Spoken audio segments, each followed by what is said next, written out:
You see, something's going to happen. What? What's going to happen? Something wonderful.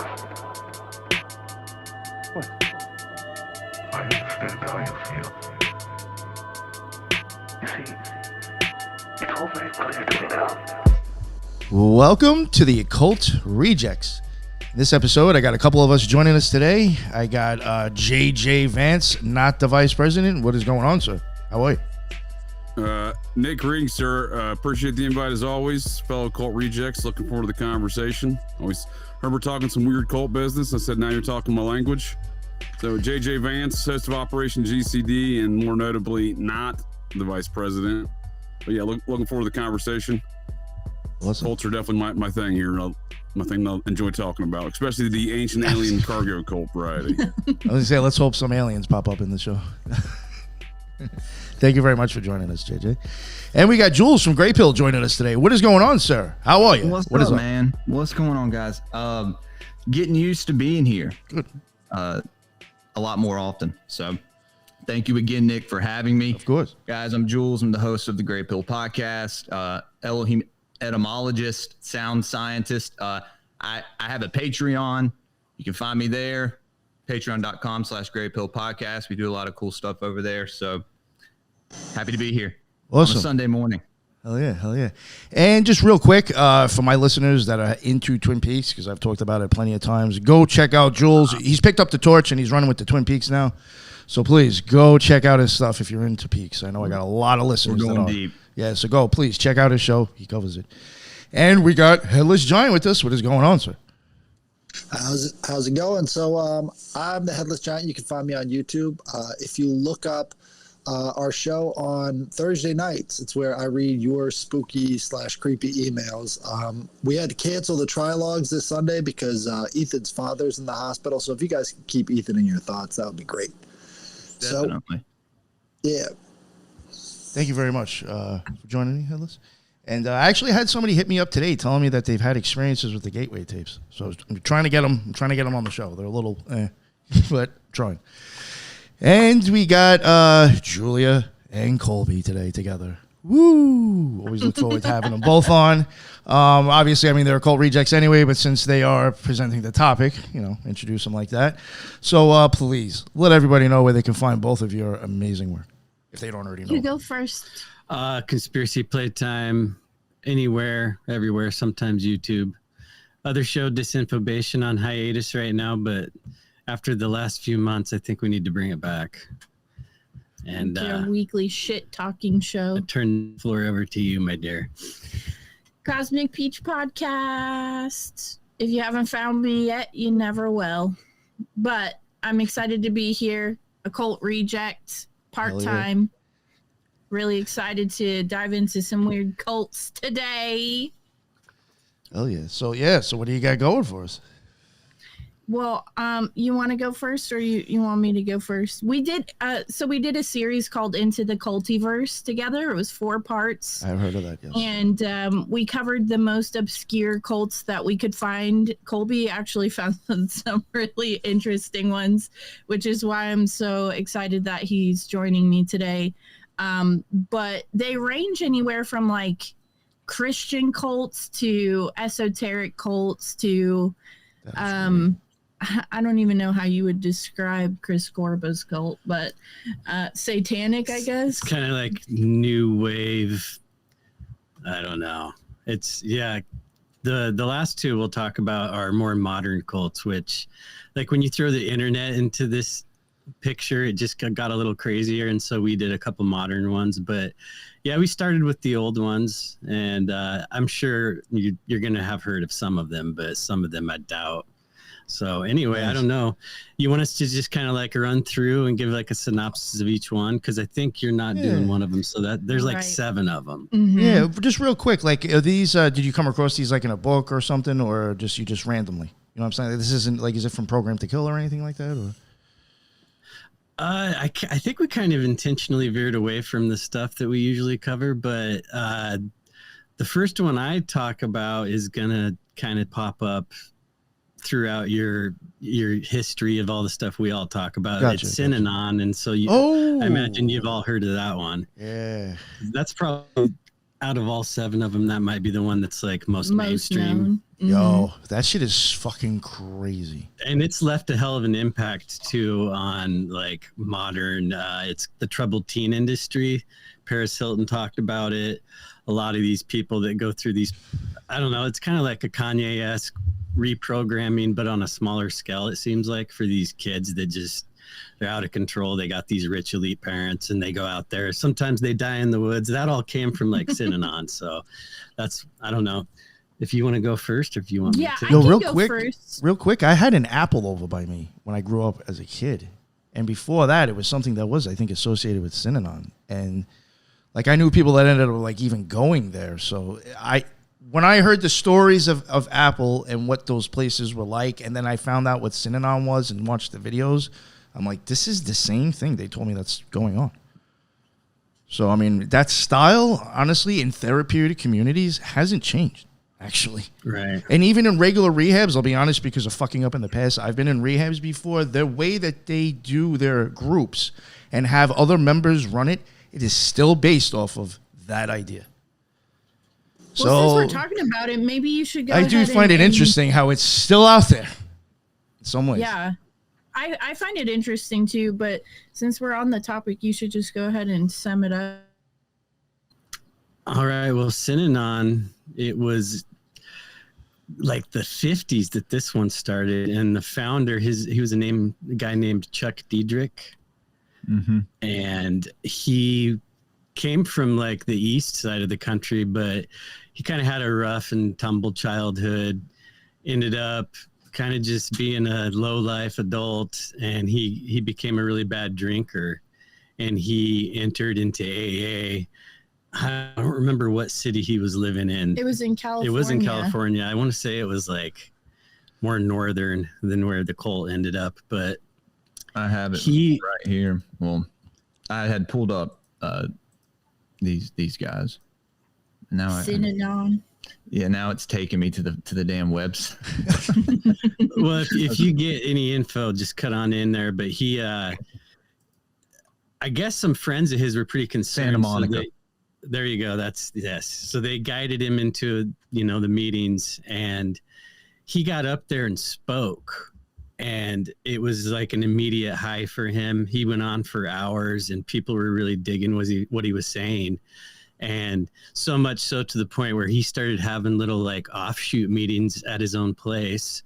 And not too long after this, these heroin addicts start showing up. And at this point in history, there had never been like support groups for heroin addicts. And they kind of drove the drinkers away. And it just kind of became this thing where it was like all these junkies from all walks of life were showing up to quit. And because the alcoholics looked down on the heroin addicts. They kind of clashed. I think a few of the drinkers stuck around, but most of them just skedaddled. And he kind of looked at it as in an economic way, like, this works. There's nothing else like it for these people. These other guys can go to AA. And he kind of just took what AA did and he gave it a leader. Because, that's the unique thing about AA if you do it right. But anyway, they ended up in a storefront at some point. They got a lot of people with money in there, and they just start expanding. And it's kind of like any cult formula. He starts taking the assets of members that had them. And one of the things he did in the beginning, it was in these meetings he had, it was called The Game. And this thing is crazy. It kind of is the thing that stuck out to me the most. But these people would just berate each other. So if it was your turn, everything was fair game other than violence or threats of violence. But anything could go, and you could just fucking say anything. And so it was like real cathartic for these people. And I think Leonard Nimoy, a few other notable celebrities, actually like just went and participated in these rituals for the game in these meetings they were having. I call it rituals, but like, why would you want that though? It's like you sit in the middle of a circle and just have a bunch of random people tell you what a piece of dog shit you are for. Yeah, have you ever watched those videos? It's pretty wild. Yo, it's that like, shit is you crazy. dirty cock motherfucker, stinking ass. Like, and that's poor bitch. that's something that still was going on in Phoenix House 20 years ago, 15 years ago. It's that style. I know for a fact that was still going on in TCs. So I'm saying this shit is still being used. That's wild. It looks like Jules said the logo for Synanon looks like the Process Church too, which is also I can very pull it up. interesting. Yeah. I was never in one of those These are the reasons places, why but I came across a lot of people who were, obviously. Oh, go ahead. I keep cutting out over here. Go ahead, Nick. No, you go ahead. I'm done. Oh, this is why I keep, when you were saying fair game before, Colby, this is why, these are one of those reasons. It's a funny term, because when you're describing this thing, the game, this is one of the reasons why I assert the Synanon actually grew out of Scientology. So the game is really based on bull baiting. That's what the Scientologists call that, bull baiting. Like where you sit in a circle and tell everybody what a piece of shit they are. You literally scream at your opponent, your other fellow Scientologists in this you can call it ritual. They call them training exercises, if you will. I think training protocols. So the idea is to numb out any response from the individual. So they'll yell everything they can to make any kind of movements and noises right in your face, and you don't ever graduate until you have no response. Wait a minute. I have a better picture of it if you want me to pull it up. That's the funny thing about Scientology as a religion. It's basically like the ultimate corporatism. So what they want is the most cold, calculating person possible with no emotions. And they have all these different methods of ridding the person of all emotions so they can be the perfect psychopath. That is an interesting logo. It just gives me Process vibes.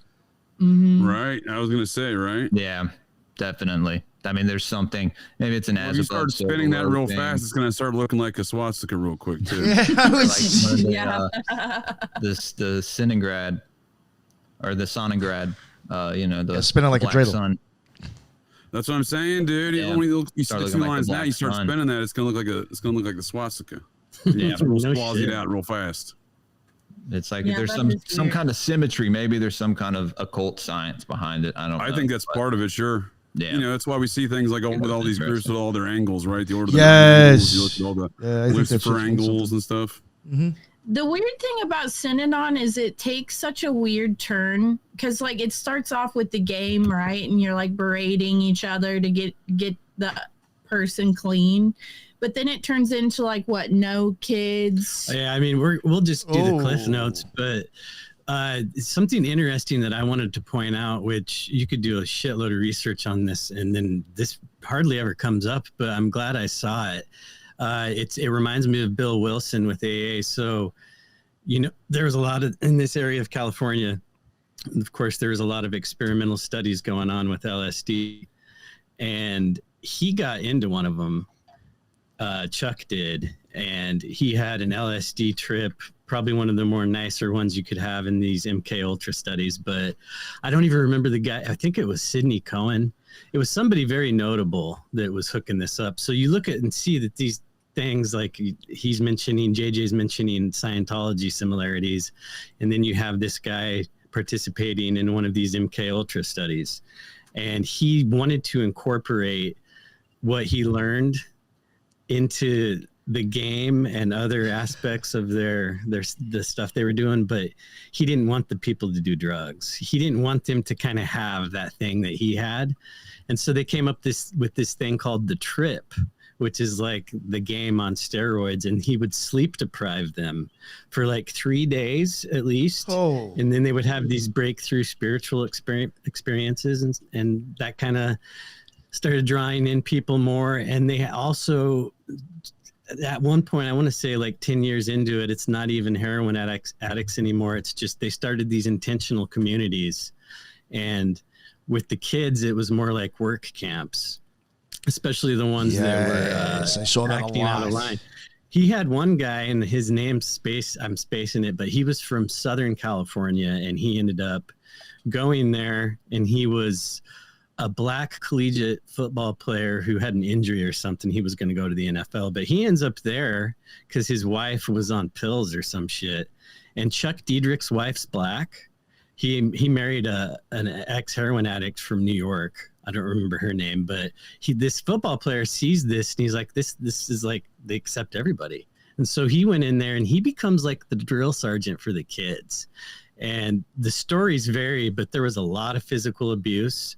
They started on the line on like their rules were no violence and, you know, no drug use. But they said the violence thing kind of, you know, it was very flexible when it came to the kids, let's just say. And these kids start running away at one point. And oftentimes they would end up calling the cops, and the cops would just come take them right back. Or the parents themselves would come take them right back. And there was all these stories about like humiliation rituals if you were caught breaking rules in these work camps. And if you got pregnant, they would take your baby away and put them in a hatchery. Yeah, Is that what it was called? A hatchery? As this thing evolves, they start raising the kids in a communal way. And a lot of these kids would see their parents like once a week, if that. And some of them didn't even know who their actual birth parents were. They were just raised by the community. I mean, there's a lot of good stories from a lot of these kids that got out in their teens, kind of blowing the whistle on this stuff. But they started shaving their heads at one point. He makes them swap wives near the end. Like these guys all start swapping wives because he gets divorced, or his wife dies. She gets cancer and dies. And then he gets remarried and he decides, hey, this worked for me. So he tells everybody they have to like stop seeing the partner they're seeing. They have this ceremony where they break their marital ties and then they regroup. And some of them stayed together. Some of them ended up back with their old partners, but a lot of these people just escaped. And a lot, like as it goes further and he starts changing the rules throughout the years, they start losing people and a lot of people start speaking out. So this lawyer guy gets under their tail because they have all these custody battles going on. And there's all this accusations of abuse from these kids that are getting out, and ex-members' kids are still in there. So it's just a shit show. And this lawyer guy goes after him hard, and Diedrich would make these videotapes that he would put throughout the compounds. And he starts threatening physical violence against anybody who fucks with them legally. And long story short, this fucking guy ends up with a rattlesnake in his mailbox and gets bit, almost dies in the hospital.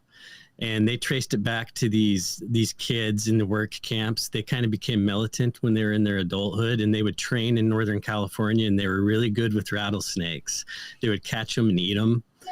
And so it was actually pretty obvious who it was. They ended up tracing it back to these guys. Diedrich goes into hiding. And I mean, I skipped a lot of this stuff. But then he becomes an alcoholic again, doesn't he? Yeah, he starts drinking in the end too. And like, I don't know if you guys have any questions, it could jar some finer details, but yeah, in a nutshell, this guy gave the church over to his daughter, and then all these people that were running these youth programs branch out and start these troubled teen industry camps that are still going on to this day. Yeah, all of this sounds like Scientology, from the arranged marriages to that's more so even on the process side of the dark side of Scientology. There, you know, they are real heavy on the arranged marriages and telling folks who they cannot have sex with. And then you talk about the rattlesnake business. Well, they call that fair game, right? So you're allowed to do whatever you want to upon the critics of Scientology. This is per a memo from L. Ron Hubbard himself, a.k.a. Source, as they call him. But the idea of these Scientology doesn't view children as children. They view them as old aliens in young people's bodies. So they're the ones who developed a lot of this taxpayer-funded camps to send kids to, and then these drug rehab centers. So while I assert that a lot of this stuff from Synanon came from Scientology, you know, I think a lot of that shit was falling apart by the late 60s when Scientology came out with a more overt Scientology form of Narconon. I remember that. Well, yeah. Well, when you get into L. Ron Hubbard, you also get into, you know, masturbation parties in the desert with Jack Parsons, and you know, making moon children and that's his hobby, Jules. That's his hobby. We all have hobbies. You know, these people are freaks. They're we all have ambitions. There's nothing more to say. But he was a man with goals, Jules. He was a man with goals. Masturbation in the desert was one of those goals. It's wild how much that cult has blown up. I mean, that's what it is. Can't deny that. It's too bad those kids with the rattlesnake didn't get him first. Yo, that is crazy. Yeah, to have a rattlesnake just bite you, and they took that as like a sign to then use rattlesnakes or like, that's odd. Now is In it Synanon? Paralyzed the guy, right? He was paralyzed for life, right? I don't remember if he was I think paralyzed. he just got real fucked up, you said. Yeah. They started eating rattlesnakes. What was all Well, that they had about? these little training camps because they had, what was it called? It was almost like a Marine name. Do you remember Oh, that? wow. I don't, They had their own branch of the military near the end, Sea but it Org. was a lot of these kids that did well in the work camps Really? could advance to this other. little shaved head Synanon weird hatchery fucks that grew up and ate rattlesnake ass. interesting? So a couple So of these, crazy. a couple of these guys just got the idea. Like, the guy was kind of watching his back, but the lawyer, and I don't know. He even said that when he looked in there, he thought, well, what the fuck? That's a weird shaped package. Maybe it's like a scarf or I don't know. Yeah, he, a belt. he had these ideas of what it could have been, and it was Yeah. just a fucking snake sitting under a They bunch of cut mail. its tail off, Yeah. so it Cut its couldn't. tail off. Oh shit! So you can hear it. Wow. Right. No. There was Ooh. another guy. Some kids escaped from Synanon and ran to like this farmer guy's house, and these militant guys showed up, beat him almost to death, and farmer? then took the kids back. Well, this ranch became known for helping these kids escape, and it was almost like an underground railroad for escapees. And then they started spreading rumors amongst the kids that they would shoot you dead The on ranchers. spot. Yeah, because they wanted you to stay. But these were the Oh. people that would call the cops, and the cops would show up to this ranch, and then oftentimes, like I said, just drive them right back. And one day, this guy got the shit kicked out of him. He had his kids in the car. One of them got out and ran off and hid. And the daughter was in the car. The wife was in the car. And they just reached in through the window and just started pummeling him. And there was Dude, some other people. I know that we're broke- all probably poor, but let's face it, if we made a movie of that scenario right there, just playing out with these kids, part of this cult training, and then, all the shit that they get into, that would be a big time winning movie, I think. Well, I watched Fight Club pretty recently, probably within like the last 3 years. And the Project Mayhem, the Space Monkeys, them shaving their heads. I think a lot of this stuff comes from Synanon that you see in pop culture. That's process. Process, yeah. Operation Chaos, Mm-hmm. the smiley face symbol used in the Yeah. Fight Club. Yep. Yeah. I do. Yeah, and I'm beginning to realize Latol County, Idaho, is a process church epicenter of activity where the University of Idaho is located. Chuck Palahniuk's father died of mysterious murder in July of 1999 in Latol County, Idaho. Yeah, he writes about that in Stranger Than Fiction, which is just as good as his fiction. It's all the weird shit that he's seen through his life. Is the Oh, really? I'll have to Cacophony check that out. Society? He was involved with them too. You know about them? I'll have to check that out. The Cacophony who- Society. Well, yeah, they're an offshoot of. I would argue they're an offshoot of this whole Discordianism, this whole chaos movement of the process. And that's Right, gonna they're the come folks out- behind the Burning Man, right? The Process. Cacophony Society. Yeah, and Which one does it come up in? Paul Nook was deep into them for a while. Oh yeah, so it's interesting. I guess it's interesting timing. His movie gets big the same time his father gets murdered is one thing. But speaking of things stranger than fiction, the murder investigation into his father's death may as well be fiction because that it's the same shit we're seeing play out right now in the same county against the case against Brian Kohberger. Boom. Oh, I didn't even realize that was that same- Fictionalized murder investigations. They're just making shit up. God damn. Yeah, I grew up in Idaho, so all that stuff, like I know that whole area pretty well. Oh, okay. What do you got? What do you see? But were you there when Palahniuk's father was murdered? No, I mean, I would have been living in like southeast Idaho. So, Okay. Like and- Idaho Falls. Twin Falls, Twin Twin Falls. Falls, area. okay. Yeah. Yep. So I probably came onto that story later. I would have been pretty young when that happened, but I just found out about it, so you're way ahead of me, sir. oh, I just read everything that guy wrote. He's kind of turned into shit lately, but I don't know. Do you guys have any other questions about Synanon before Julia does her first one? 'Cause Yeah. Like I said, I just skimmed over a lot. I mean, there was so much that happened throughout this thing that, yeah, you could do 3 or 4 podcast episodes on it. I did want to go ahead. Oh, go ahead. No, go ahead, Julie. I was going to say it was one of the least interesting ones out of all, if you can imagine that. Sorry. I made fun of him and I kept calling him the Synanon cult. But it just Cinnabon. It's a Cinnabon. Yeah, Cinnabon. But I mean, if you can imagine it being one of the least interesting ones, you can probably use your imagination for what the rest of the cults are going to be like. But yeah, I don't know if you guys have any questions, but Synanon, it's like it follows that basic formulaic kind of cult thing, like separation from the family, you know, take the kids away, swap wives, shave heads, very Manson-esque, you know, cult story. Yeah, you know what's a weird thing over by me when I was growing up with that? Yeah, I said that place was on the lake over by Lake Ronkonkoma. The crazy thing with that is that you watch. I can't remember the original one, but it changed 3 times and it was always a TC. And it was just like, all right, so what do you just kind of went out of business and created a new LLC? Brought in a new name, same shit going on. Rebranding, bro. Yeah, that's all it was. Yep. It went from Apple to Phoenix House and something before Apple. Yeah. Yo, you were saying like manual work. You'd see those dudes just digging random holes in the fucking yard. Digging them, and sometimes they would have them dig holes and fill them back up all day. It's spoons. Yo, you see motherfuckers out in the yard look like they're using like a spoon or something. I have been told that they'll make them wear, like there was people that I was in rehabs with that was in these places, and they said that they've had to wear costumes. They had to wear a sign saying why they're in trouble and they can't talk all day, and people could say whatever the fuck they want to them. I was like, yo, that is some sick shit. Shit you not. Listen, Project Mayhem too, where they're standing there and the people are just screaming in their ear how worthless you are, and I mean, bull baiting. Yeah.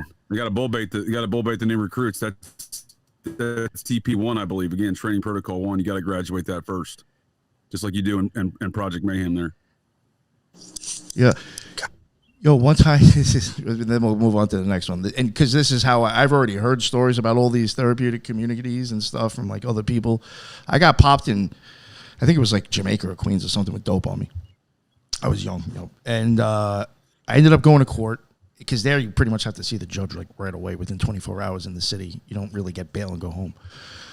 So I had to see the judge, and like they were bringing up this idea of me, and I think I already had like another case open for like heroin possession, and so basically they were going to consolidate both cases and let's just get this over with, and they were suggesting like a drug rehab, and they said Samaritan Village. I already knew that was a TC, and I was like, I asked the lawyer, I was like, how long is this program? And he's like, about 9 months, and I was like, how much time are they going to offer me? So like he asks him, and I think they offered like 6 months, and I was like, really? It was like 6 months for like these, whatever. He ends up getting the judge to drop it down to 4 months. And then I asked him, I said, how long is the wait to get into the program if I got to sit in jail and wait to get into the program? They said it could be up to 3 to 6 months wait. I said, yeah, I'll take the fucking jail time. I would too. Fuck out of here. Because I'm not going to make it through the 9 months anyway. And if I fucking got kicked out, I had the jail time anyway. Wow. I was like, yo, let's just get, because out of the 4 months, I'll have to do 3. Let's get this 90 days the fuck over with. Yeah. Well, that's part of the game, right? 'Cause all organizations I'll go to are funded by Rikers. Thank you. taxpayers, right? Well, and Synanon figured out early on that they didn't really have tax exemption as a religious status, but they did figure out that if they were doing these rehab programs, they would get government money. And so like the very situation Nick just described that he went through, that's how a lot of these kids ended up there. The Fed sent so many motherfuckers to It's those a nasty places. cycle, right? Like Nick was just pointing out, it's a nasty cycle that they know they're signing. The people behind this, they know what they're doing as far as. You want to go to jail? The cycle. No, you'll just eat shit for 9 months. You want to go to jail? They'll even threaten that shit at you. That same cycle is depicted in Inherent Vice, and the film Inherent Vice depicts the Process Church in Los Angeles, depicting that same cycle you just described, Nick. It's part of the process. It's an economic whole hog effect where they're going to profit from every angle. Oh, Colby just made me watch that movie. Yeah, I'm doing a review of it on the next month. That's one of my top 5 favorite movies. It's my number one favorite movie, sir. Yes, it's a great nice, dude. Yeah, I heard you bring it up when you guys were talking about OJ the other day because I had just made her watch it like 2 days before that. Oh yeah, it's a great movie, dude. And like I connect on like I like to say on a molecular level because I'm a former private investigator myself who also loves pot. So and on that note, I got to finish rolling this doobie. We're gonna call you what's his name? Spicoli? No, not Spicoli. That's fucking Fast Times at Ridgemont High. Oh yeah, it's a great movie though. It's a great movie. Okay. What was Joaquin's name Something in there? like that. Doc Spicoli. I wonder if there's occult Doc symbolism in that Sportello. movie. Sportello. There we go. Spartello, that's right. Yeah, he's part. If you look at it, he's part of Project Chaos. He's a CIA operative working out of a free clinic in the Haight Ashbury setting, right? They're in Los Angeles, but I'm saying like they're kind of painting that same setting for you. Definitely. You ready for me? Yeah, let's go. Oh, this one. Yeah, I'm so excited. This one's so crazy. Okay. So the first one that I actually talked about in the series is something that Nick, you're going to have a separate episode about, so we'll skip that one. But the second one that I covered is called The Movement for the Restoration of the 10 Commandments of God. That is the entire name of the cult. I mean, try fitting that on a fucking crop top. Nobody's doing it. Longest cult name ever. Yeah. I was like, what? And it came out of Uganda during the AIDS epidemic. I don't know if you guys have ever heard about this cult, but it is fucking wild from start to finish. Oh, literally. no, never heard of it. I've never heard of it. It sounds wild. You hear of this, Jules? It is. Oh my God. So basically their leader was this guy named Joseph Kibweteri, and he claimed that he was getting static electricity phone calls from the Virgin Mary, and that the Virgin Mary was communicating with him through electronics in his house, like fucking Heather O'Rourke poltergeist shit. And he'd like put his hands on the TV and go, and like say he had some kind of a message for everybody. And he literally started an entire cult behind this shit. And he told everybody that the world was going to end. He knows because he got a static electricity phone call from the Virgin Mary. He knows this. The world is going to end on December 31st, 1999. And that everybody needed to prepare for it, that he had thousands of members in this cult. And so basically what he did was he had everybody sell everything that they had, all their possessions. They had this big party. And they like roasted some pigs and did all this stuff, and it was super ritualistic and weird. And then, as you can imagine, after everybody's done all this, because he had all these weird rules, right? Like they could only eat on Tuesdays and Saturdays or something like that, and you had to fast every other day. So he had already started like mentally conditioning these people to just be delusional. Yeah. So they're starved. They weren't allowed to have sex. They weren't allowed to use verbal communication. He made everybody speak in sign language.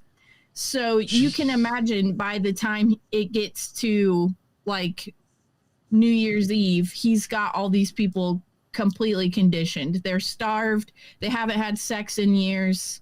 They speak in sign language. I mean, they're fasting, doing all this stuff, and it's in the middle of the AIDS epidemic. So, what's really weird? I just want to scared. Not to interrupt, but it's just like, what's it like living in a person's head that somehow agreed to make this all make sense?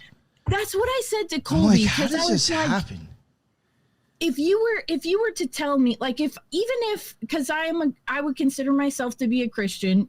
But I don't think you need anything extra to have a relationship with God. But the thing is, it's like, even if I met someone who was like a profound speaker and had a lot of cool stuff to say and was like a biblical scholar or something like that, and I admired them, even if that was the situation, if you took away my food, you took away my ability to fuck my husband, and you have to speak in silence. Like, at what point do you say, fuck you, I don't need any of this to have a relationship with God and get the fuck out of there. Like, why stick around? And then at one point, he was sign like, language nobody is- use soap.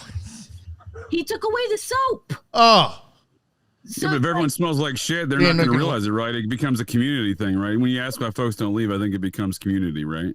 really? I mean, because it's like walking around with a dirty beehole. You Yeah, can't. no one else wants to smell that except for other folks who also don't wash. That's their why there's no buttholes, so sex. then they all fit in together.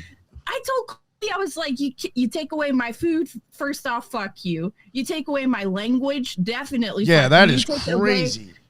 my ability to fuck, definitely fuck you. And then you take away my soap. Like, what is It's going like all on? all of those separately was enough for me to say later. Like, Right. Like, what goes Soap through a would have been the person's first sign mind? for me. I'm like, yeah, okay, I'm out. that was I'm easy out, enough. dude. But I guess it's just like the intense belief that this fucking guy is talking to the Virgin Mary and she is warning him that the world is going to end. So, I mean, I guess if you were in Uganda in the middle of the AIDS epidemic and you see bodies piling up all over the place, people are sick, whatever, you might be scared and think that the world is ending. But, I mean, there were literally thousands of members of this movement, and but so as you can imagine, New Year's Eve rolls around, the world didn't end. So what he decided to do was he took 750 members, not even all of them. Oh, Just damn, he had this 750. many? Holy shit. Yeah, he had thousands What the of fuck? members. So he took as many as he could fit inside of his church, which was about 750, boarded up all the windows, boarded up the door, and then he set the fucker on fire. He set the fucking church ablaze, and he literally roasted 750 people inside What? of this church. These pictures are crazy. The Yeah, dude. fuck? And then because I- he I- no. couldn't fit everybody inside the church to set it on fire, he decided to poison some of them. Some of them got stabbed, some of them got strangled, some of them got poisoned, and they just found fields of bodies. And they're to this day still digging up bodies in Uganda. That's a lot of fucking Mass bodies. graves. Yeah. What an evil son of a bitch. Yo, that is so many fucking people at once. Well, Just isn't think about it. After he takes all that stuff away from you, there's nothing else you want to do more than kill yourself. Dude. Right. Dude, these pictures are crazy, but Like I don't mission know. accomplished. You Yo, can pull them up. There's charred bodies. Yeah, if you want to pull up some pictures, Oh. they're definitely available for everybody to see. I mean, there were mass graves all over Uganda. It actually appeared when investigators started looking into this case that he had weeks because he needed help killing thousands of people. He couldn't do it single-handedly. So what he did was he had him and a couple of his buddies just start murdering people for weeks on end. And the big hurrah at the end was Holy locking shit. 750 in the church and setting it on fire. That's I guess the church after it burned. There's other pictures. You can probably see a couple bodies, but it's not visible. There's pictures with bodies in it. You should throw some of the body pictures up there because it's wild. It's like literally Nick, if Nick wants me to do that. Yeah, it's up to you. I just didn't. Okay, cool. I got you. Yeah. Here, let me. it's let me- literally hundreds of bodies like piled up with tarps over them, just roasted like Thanksgiving turkeys, just laid out there. Oh, I still can't get over it. And the crazy thing too is like they discovered thousands of bodies, whatever. He took off and he's never been found to this day. No He's shit. gotten away with all of this. No one has ever been able to locate this asshole, Kibweteri, Holy, since it crap. happened. He's not even. holy looking for him anymore. shit. I was listening to all this. This This is wild stuff. motherfucker's So, where's the State Department or USAID involved in all this Is his name Ugandan Jared? business? We've been doing some We're heavy gonna- Uganda we're gonna business there pull- for we're decades gonna as pull the one of these U.S. other pictures up. My voice I is mean, coming. it's like they didn't want to find him. Well, Because yeah, it seems like that, right? Really? how big is Uganda in this motherfucker with no soap? Who's And that? Who's that asshole that they had the big campaign against? Do you remember that back in 2012, Kobe or Coney 2012? Didn't they make? Yeah, but didn't they just make that up? Yeah, Didn't that they was just make that was up? like that seemed like some kind of experiment.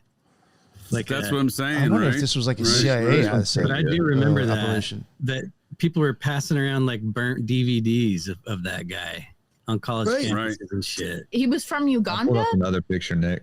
Yeah. I don't know where Coney 2012 was supposed to be, but it's. Um, This is so much worse than anything Coney 2012 ever was. Well, it's like And he's after still on the this- loose. He's still Yeah, on the that's loose. wild. That's the crazy yeah, thing. that It's was like, Uganda, wasn't it? County. Maybe. Yeah, after it was. Yeah, he all was. this happened, you would think he would be like on some type of like FBI's most wanted list or some shit. Yeah. 750 With Tim Osmond. burnt alive, and then thousands buried in mass graves all over Uganda, stabbed, strangled. I'm seeing Poison. something about a cave. Yeah, didn't they start finding different locations where They people found were dead? locations all over Uganda where he had just buried people. Holy shit. Yo, this is crazy. Wasn't it him and like 12 other dudes that kind of His just besties. rounded them all up, and Mm-hmm. if you had certain levels, like you were allowed to commit suicide or they could help you die. No, that was Oh, Solar Temple. Okay, I'm What year was this? in here. So this was in the 1999. middle of AIDS. I want to say, let's see here. It was the 80s or early 90s, right? It was the early 80s when it came into formation, and then it took until 1999 when the end of the world was coming for this Right. all to dissolve. But he had like a good 10-year run, which is why Typical- he probably had thousands. Yo, what? Yo, I would almost wonder if that was an Typical operation. apocalyptic belief system, right? Mm-hmm. Yeah. So it's like a doomsday kind of cult. Yeah. The only thing that sets them apart, in my opinion, is this whole static electricity phone call thing from the Virgin Mary. He didn't claim to have supernatural powers other than the fact that he was just chosen and was receiving this information. And because it was in the middle of AIDS, I do think that people already had that pandemic state of mind where it's like, maybe the world really is ending. Look at all these people dropping dead, from this uncurable thing. So, he takes away the soap, your language, your food, your sex, everything. And then he sets you on fire in a church. This dude is literally insane and still out This there. all sounds. This This guy all sounds right very here. Jonestown-like. It all sounds very MK Ultra experiment-like. Where you're incrementally causing more trauma within this group that you're obviously probably taking notes about in experimental type fashion. But I think these lack of intelligence agencies, as I call them, they bake into these experiments. Yeah, I mean, it is very MK Ultra like to me, because it's like you have to take away everyone's I guess like the simple luxuries in life, and then you just get down to your very basic living, and then it's like whatever Joseph says, that's the thing, because you have nothing else. He's taken everything else from you, but you have this guy. You know what I mean? This guy, even just by looking at him, I'd never fall. No. And it's like, look at this motherfucker. Is he not? You're telling me that they can't find this guy? Right. Well, Nick, do you remember that episode we did don't with know. the rapper guy who lived in Uganda for like 5 years? Oh, His what was- description of the place? I remember was- what you're talking about, but I can't remember. That what was way back. He said that place was so unfucking believable. Like the amount of like dumb fuckery that just goes on in Uganda every single day. It's like, it's a completely different planet of just people acting like shitheads. Yeah, I That's remember the way that he was story. describing it. Yeah, That's yeah. what it seems like. It seems lawless to me. I mean, how do you get? And it's like after, so the other people in Uganda that were not a part of Soda this cane. movement, they said after the church caught on fire and all those people burnt up, the smell of rotting flesh was so strong for weeks on end that the people in the surrounding areas couldn't even eat food. It smelled so terrible for so long. They were disgusted. They couldn't even go outside. It stunk so bad. And you're telling me that this guy that did this, no one ever looked for him? He's just gone. He vanished. He's a fucking ghost now. It just doesn't make sense to me. Like, really? He just disappeared? The phone call on the head doesn't make sense to me. Yeah. Well, it sounds like the ritual human sacrifice there at the end with the fire was sponsored by Coca-Cola. Yeah, right. They drank 20 cases or it says 70 crates of it. I don't know what's in a crate, but they had 70 crates in that fire for that party that blew up. So it sounds like it was sponsored by Coca-Cola. Right. They were like, well, since we've starved you and you haven't soaped your beehole in about 5 years, we thought you could use a good old Coke. Come to our end times party. We're gonna have plenty of Coke and Coca-Cola. Fuck. Yo, so that's the cult. Was this guy literally saying it was a phone call in his head? Yeah, no, he was saying the phone would ring in his house and he'd pick it up and it'd be the Virgin Mary telling him the fucking world was gonna end. Oh, okay. I thought it was in his head. Okay. No, I was like, so you hearing a ringing and you decide to answer it in your head? I was like, he said all the electronics in his home were possessed by the Virgin Mary and would his toaster, his microwave. They were all possessed by the Virgin Mary. He couldn't even throw a toaster strudel in because that bitch was like, the world's going to end in 1999. Just get ready. Well, that's an unfortunate circumstance. You can't even toast a toaster strudel. That'll drive a man mad. I do find it interesting that this is no secret. Like, so you're saying no one found this too, but it's no secret. I was just reading an article from the state newspaper about a year in advance of this, where they're interviewing the Ugandan state newspaper. They're interviewing a cult member saying, we all got to prepare, the world's ending next year. So the whole, it seemed like everybody knew about these people, right? Right. Yeah. So it's not like they were underground or anything like that. I mean, the government. That's what I meant. Ugandan government was very aware of their existence, but it's like he's the most uncatchable fucker of all time, I guess. Nobody stepped in. Bizarre. Nobody it's stepped Ugandan. It's Ugandan. Where's Waldo? That's who this guy is. Yeah. But yeah, no, that's the movement for the restoration of the 10 Commandments of God. That's definitely a cult for anybody out there listening. If you want to dive in a little bit deeper, you should. It's really fucked up. It's even been featured on an episode of Ancient Aliens because they said that the Virgin Mary entity that he was communicating with was an alien and that this was all legit. Like, okay, fuck you.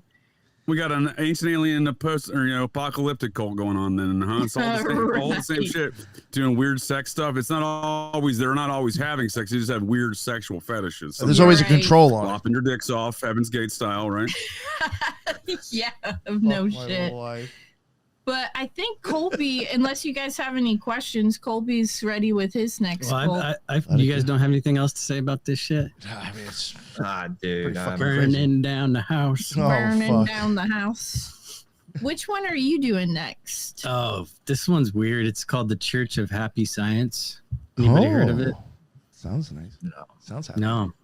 Okay. Well, this is a Japanese cult. And makes sense now. Happy Science. I think that you guys might know more about this, but after World War II and what happened culturally in Japan, they just kind of became wide open for this shit. And a whole bunch of cults started from the children of the survivors of World War II. It was just a different era for everybody. And when I was studying this, it seems like they were just one of many. And there's the famous Japanese cult in the 90s that had the sarin gas kind of bumbled false flag operation there. And these guys actually crossed paths. So what was that? Shrionko. You guys heard of that one with the sarin gas in the 90s? They were also referred to as the Doomsday Cults. They had the blind guy that was leading them. Yeah. Shoko Asahara. Yeah. Right. They had strange bathing practices too, I think. Yeah, so I was thinking about covering that one, but it seems like it's more widely covered. And then I saw this one when I was looking into that. So the Church of Happy Science is kind of a different one. it's not really doomsday-esque so much, but I think it's one of the more ridiculous ones. So this chubby little Japanese boy, his name was Ryoho Okawa. Ryoho. And so this kid was kind of just your average second child. He had a, shadow casted over him by his overachieving brother, who the dad loved more, and that old chestnut. And he, in second grade, like, this guy's a prolific writer. Throughout his life, Ryoho wrote thousands of books, and in 1 year alone, he was said to have written 52. Holy! But this guy was a prominent lecturer, so they would actually transcribe his lectures and count that. But he published thousands of books over his lifetime. But sounds like Japanese L. Ron Hubbard, huh? Dude, so I was looking on Rational Wicca to kind of refresh, and so he had a background, we'll get into it, in day trading, and they called this guy the Japanese day trader turned L. Ron. So I mean, holy shit! All right, he's known as that. So he had an older brother, like I said, that was an overachiever, and Ryoho was just kind of basic ass bitch average, if not a little below. He was just like a chubby Buddha that had nowhere to go. Well, that's definitely L. Ron. That's in definitely L. Ron. In one of his writings, underachieving. He quotes his second grade teacher of telling him he had the IQ of Albert Einstein and that he was as smart as a 21-year-old man. L. Ron again. He claimed to speak 7 languages and graduate college at the age of 16. All of these were false. Well, once we get to this guy is this him? This is him. So get on Ozempic. He's got more hair than L. Ron. He actually kind of slimmed up as he became an adult. I got you. But this is how much this dude craved attention. People started making fun of his weight in grade school, calling him a sumo wrestler. So he rolled with it and tried to become a sumo wrestler for a little while. This guy has no identity whatsoever. Yeah. And so he ends up getting into this Tokyo University program, ends up over in New York for a while. This is how egotistical this guy is. He met another Asian student over there that was doing the same program, and she spoke 2 languages, and it pissed him off. She spoke 2 more languages than he did, and he quit the program over that. And so he goes back. He ends up in art school. Making fucking clay pots, fucking Einstein shit. He starts thinking big for himself when he's kind of just coasting through the collegiate years, and he decides that he's a channeler. And he channels this, I don't remember which one, but it's an ancient Buddhist figure that he channels, and this figure tells him he needs to start his own church. And he starts having meetings, student centers and shit like that in the beginning, but this thing takes off, and he just has all these predictions and shit that he's telling everybody that this Buddhist figure is channeling through him. And this is where it gets kind of nice. I think this is the happiest part of the story. His dad sees what he's doing, sees that it's growing, and joins him, and he starts transcribing all of his lectures. And as the years roll on, he starts channeling basically anybody. At first, it's John Lennon. It's these old ancient gods, and then he starts channeling celebrities. He starts channeling people that are still alive. He starts channeling Barack Obama. He's channeled Donald Trump. And he says you're nailing the process. Some process highlights there, sir. I'm definitely enjoying the sale. JJ, I'm glad you're here for this, because as we were studying these, I'm wondering how much of this is CIA, how much of this is process. All of it. All of it. So I think a lot of cults, here for the I think they are. footnotes, because they all have a center line that they connect on. They all get a little weird, but they all kind of come back to the same spot. Well, specifically, you're talking Shingon Buddhism. That's part of the process stuff. That's noted in a number of crimes. And then you're talking and reports, and you're talking the idea that that you're channeling somebody who's not dead yet. I mean, the idea it's hard for me to say. It's fucking Looney Tunes, but he says that Grimston, he's channeling their spirit guide. Is how he explained okay. Well, so Marianne Grimston thought she was a reincarnation of Joseph Goebbels, who was not dead yet. So that's what that reminded me of. Okay, that's interesting. And there may be a spirit guide thing there too. I'm not sure, but it is a striking similarity. He channeled Freddie Mercury. Yeah, I got up when she was doing hers. I was looking for my notes because I have a list of people this fucker channeled. But the Freddie Mercury one is really interesting because this guy's, I didn't really touch on it much, but this guy's like belief system that he made these people swallow if you joined was that we are living on, it reminded me of Mormonism. We're living on layers of celestial realities, and if you could climb to 9. But so the thing about this stuff this guy was preaching when it came to like politics, he was very nationalist, he was very xenophobic and conservative, and there's a lot of Trump overlap. Like they were really behind Trump in 2016 when he Order of 9 Angles. That sounds like them. Yeah. And he you're spot on with the celestial levels of Mormonism. Did you grow up around Mormons in Idaho, or did you? I grew up in a town where the students in the high school were 91% LDS. Yeah. They all went to seminary there at the high school. Yeah, they all fucked in the parking lot when they were supposed to be in seminary, and they all got their pregnant. Friend. Yeah, so. But the thing that I was laying the groundwork for with all that is Freddie Mercury was channeled, and he said that he's on the 8th level because he did so much good with the world, but I can't get in 9 because I liked a little cack. And, he couldn't get to 9 because of his beehole problem? Well, call it what you want, but he wasn't. Well, Scientology, that's the lowest level on the tone scale is reporters, journalists, and homos. That's what direct quote. So this guy ends up kind of growing this thing pretty quickly. And like I said, he's channeling anybody and everybody under the sun, all this being transcribed and published. His teachings, the way he propagandized, he bought an anime company and they would actually do some pretty decent work that had nothing to do with the church. And then they would just start throwing little shit in there.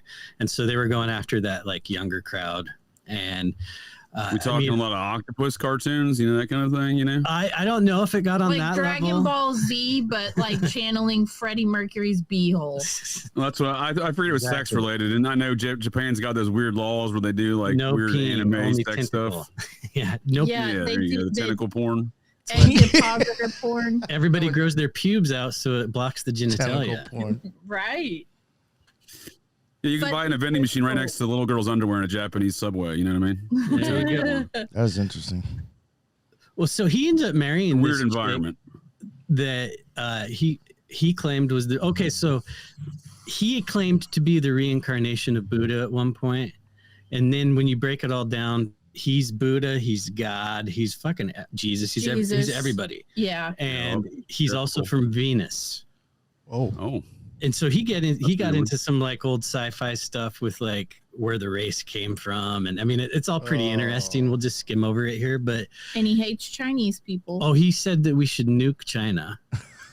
I like them already. So are they Venetians or what were they? Tall whites? What are we talking here? Little Dogon, little Japanese fellas, whatever they call themselves. The dog people. I'm sorry. I don't know about this. Well, don't they have some weird dog people kind of alien stuff? Like in their folklore? Japanese? Yeah, they have an ancient alien cargo cult tale in their folklore, and maybe I'm misconstruing the name of it, but they don't think they're dog people, but it's dog something like Dogon in Africa. It's something similar to that name, like a elite bloodline. Yeah, and I think that the dog thing is only referencing Sirius, right? It's only referencing the stars.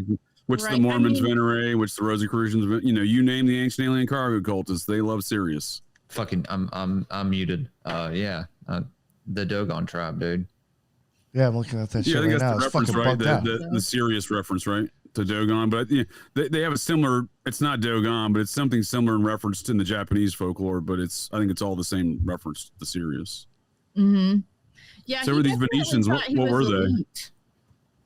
He thought he was better than everybody else. Christ and typical Buddha. That's what I'm saying. Did he envision these aliens being of some other race than himself? Was he one of these kind of characters?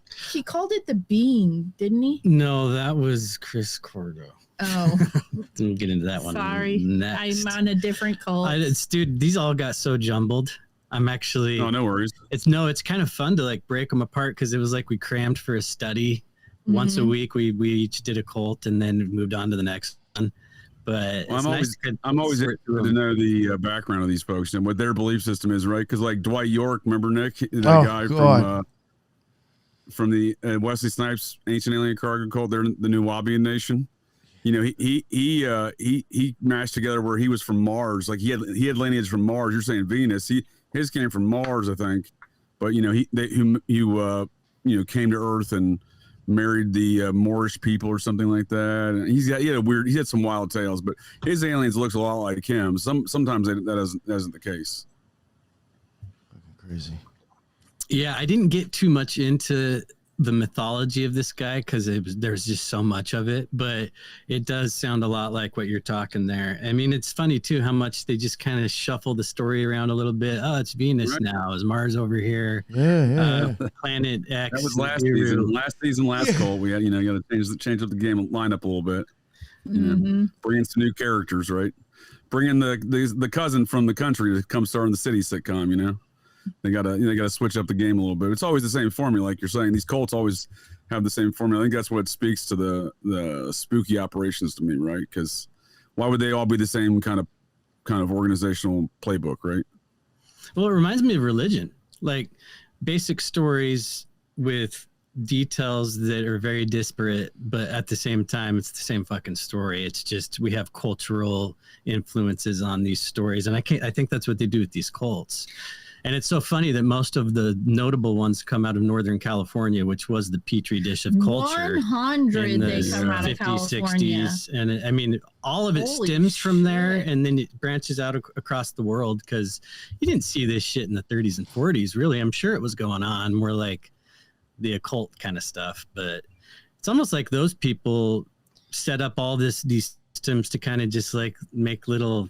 Like Manson family. Well, just little experiments, but these people know the rituals and what you need to do to get into a person's head. And I mean, a lot of these people are tied to Scientology, CIA, what have you, all of it. So I think what we see over the years is stuff like you're talking about the IM movement out of Mount Shasta regions there in Northern California, which has largely perpetrated a lot of the theosophical ideals into these ancient alien cargo cults. So it's Mormon Theosophical Society kind of mashed together with IM over the years, but the process was as an operation, in my opinion, by these joint MI6 CIA to roll up all these other cults, right? That's why you have four gods. That's why they can roll up all these other previous operations, like the evangelical movement. That kind of erupts at the same time that movement does. I think we lost him. They mistook him for JD. Took him out. Am I back? While we wait for him, I could continue on. My gremlins be acting up. But so you see William Branham and the IM movement. William Branham, evangelical. IM, this the New Age, self materialization nonsense movement they're doing, the human movement. So these things all kind of go on. I think those are the early spook operations, and you see the process comes in later, rolls all these things up, you know what I mean? Because they have four gods and they can do that. They can roll up all these previous operations, like the evangelical Jesus freaks that they rolled up in 74 when they became the foundation faith of the millennium. That would be rolling up the previous like William Branham style evangelical movements. I'm just saying, like, that's why I think what you're saying is we see a lot of it erupted out in Northern California region. That's why, because that was a previous operation that later gets rolled up through this. Well, look at IM. They're the ones behind a lot of the QAnon stuff. Yeah, and this happy science shit locks arms with QAnon too. I mean, does it really? Yeah. There's a lot of. I did. That is wild. That is crazy. But so this guy ends up marrying a chick, and she was a bit younger than him. A hot follower. He got his pick of the litter, and I think her name was Kyoko, but she was supposedly Aphrodite incarnate, and they had a son together, and she ended up heading the political party that spun out of all of this, called the Happiness Realization Party. And this party, this was in 2000. Looks like 18. She was the Yoko to his John Lennon. No, this was earlier. In 2000, she was just a crazy whore that took over everything. Well, she ended up divorcing him, and the son left too when he was in his 20s. his son has a funny story about whether they're deciding if he should channel Michael Jackson or not right after he died. And I guess the Michael Jackson channeling impersonation was so horrendous that they scrapped it. But his son defected when he was in his early 20s, said that his dad was making it all up and that he didn't want to be a part of it anymore. This is after his parents split. And then Ryoho got a much younger model, and she was the incarnation of Gaia. Oh, so the overall, he had to do Aphrodite. So he went big with the new wife. But anyway, in 2018, as of 2018, this happiness realization party has a shitload of local councilors elected, but they don't have any like international standing, but they still do exist.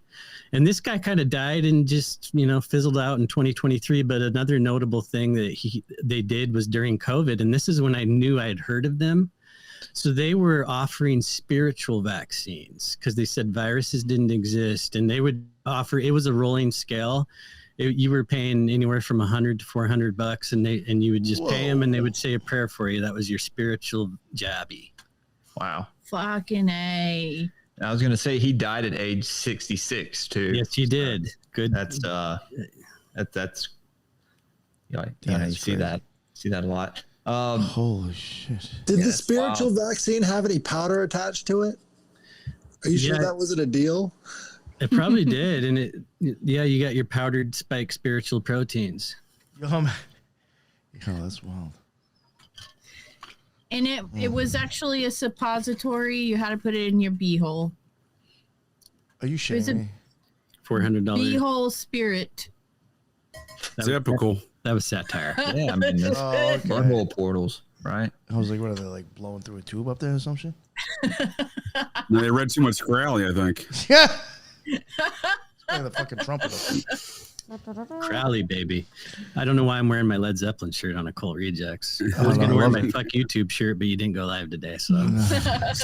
So these folks were Shingon Buddhists. Would that be an accurate statement? I would say that the foundation definitely lied there, but it kind of just became its own crazy thing. But yeah. So that's interesting to me because according to the files of Ed Sanders, the author of The Family, he alleges the Shingon Buddhism was a large component of the 4-Pi movement. Ooh. The process offshoot is likely. So all of this folklore about the Shingon is really Shingon, and it's Shingon Buddhism, and it was a specific sex cult out of Japan that had mixed Kali worship with a Tibetan Shingon Buddhism, but they called their leader the Grand Shingon, and that was allegedly, according to Sanders, Manly P. Hall. But we also see a report from 1982 from G. Kelly and Associates, private detective agency out of New York City, and they list in their investigation a Buddhist statue being used in ritual human sacrifices in the son of same crimes and the Atlanta child killings. Nice. They do a comparative analysis. Killing in the name of Buddha. Yeah. So it speaks to this Kali worshipping Shingon Buddhist cult, if you ask me. But it's interesting these folks are doing Shingon Buddhism. Wow. That is interesting. JJ fucking comes out of nowhere with the Killing in the name fucking... of Buddha. Before we move on to the next one, JJ, you just sparked something I wanted to talk about with these other Japanese cults. So Please, I'm about to spark something else, but please continue. the sarin gas guy, what were their names? Sri Lanka. So they got in like a little public beef, spitting back and forth at each other, much like Elon and Trump are pretending to do right now. And it was like a rap battle. They were just talking shit in their lectures, and then fucking suddenly this other guy, the sarin gas leader dude, puts a hit out on Ryoho. They were trying to bomb his car and shit. Which is not even a joke, because that guy, the guy who was the leader of the Doomsday cult, what was his name? Osho Asahara. When they raided that guy's compound, he had weapons grade strains of Ebola virus. He had helicopters. He had compounds set up in Australia through these offshoot groups where they had sarin gas buried out in the Australian desert. I mean, this guy was definitely intelligent. Definitely put a hit out on Ryoho. Yeah. Well, I'm glad you said that, because you remember the guy or the cult, the dude who shot Shinzo Abe, the prime minister or whatever of Japan, murdered him on that stage a few years ago with that makeshift gun. Mm-hmm. they had a lot of biological chemicals too within that cult that was behind that, and they also planned on murdering Sun Myung Moon's wife, the leader of the main offshoot of the Unification Church, because you mentioned all this Trump backing. Well, the Unification Church loves themselves from Trump, including the American offshoot with Sun Myung Moon's son, Sean Moon. They're the AR-15 Jesus, offshoot of the Unification Church, the Iron and Rod Ministries. You familiar with them? I haven't heard of them. I haven't heard of them either. Oh, interesting group. They're located in Pennsylvania. It's an offshoot of the Unification Church out of South Korea, which was a South Korean intelligence CIA operation that George Bush was number one. Is that what they called the Moonies? Yeah, that's the Moonies, right? Okay, yeah. I almost covered them, but it was too similar to this one. But I did look into the Moonies quite a bit. They're very similar to, in a lot of their, at least their political and some of their, other belief systems, to the what's the right wing, extreme right wing ancient alien cargo cult, Chinese cult there in New York, the Epoch Times, the Fugang or some shit like that. Yeah, they fund Steve Bannon's operations. I know what you're talking about. Damn it, yeah. Ramsey had somebody Broadway on show, Shane Young. Why can't I think of the name of this group? Anyhow, they do the Tai Chi. Wait, who is it? They do Tai Chi, right? So it's like a Tai Chi film. I don't know. I'll look it up real quick. But they're strikingly so. It's interesting. We see these weird intelligence, biological agents, equipped cults in Japan. They said it. Falun Gong. There you go. Thank you, sir. What are they called? The Falun Gong. Falun Gong. Yeah, that's right. Jimmy Falun Gong, the podcaster. I think that's I was like, wasn't there a cult like that in Deer Park? They were in Deer Park at one point, actually. I think in Long Island. No, they have a 400-acre compound, much like Dwight York's. It seems like 400-acre compound is the proper size for these cults. Every time these cults pop up, they have 400-acre compounds. Right? It's weird to me, but they're strikingly similar. They fund Steve Bannon, by the way. That the Falun Gong cult. That's all. His old war room broadcast he does. That's all Falun Gong money. It's almost like the Golden Fang. Falun Gong. It's very strikingly similar. So you see that. But my point being with the Falun Gong is like the unification folks, but the same cult there in Japan that was equipped the same way as you're describing that murdered Shinzo Abe fella. They had intended to, their next target was the head of the Unification Church. So these some weird cult wars, it seems like, that's going on amongst these folks. But it is obviously intelligence agencies, much like the Unification Church again was a South Korean intelligence CIA thing with the back to when George number one was the Bush number one was the CIA director. Yeah. But yeah, it's the Moonies. When you kill the other cult leaders, you actually get to absorb all of the followers.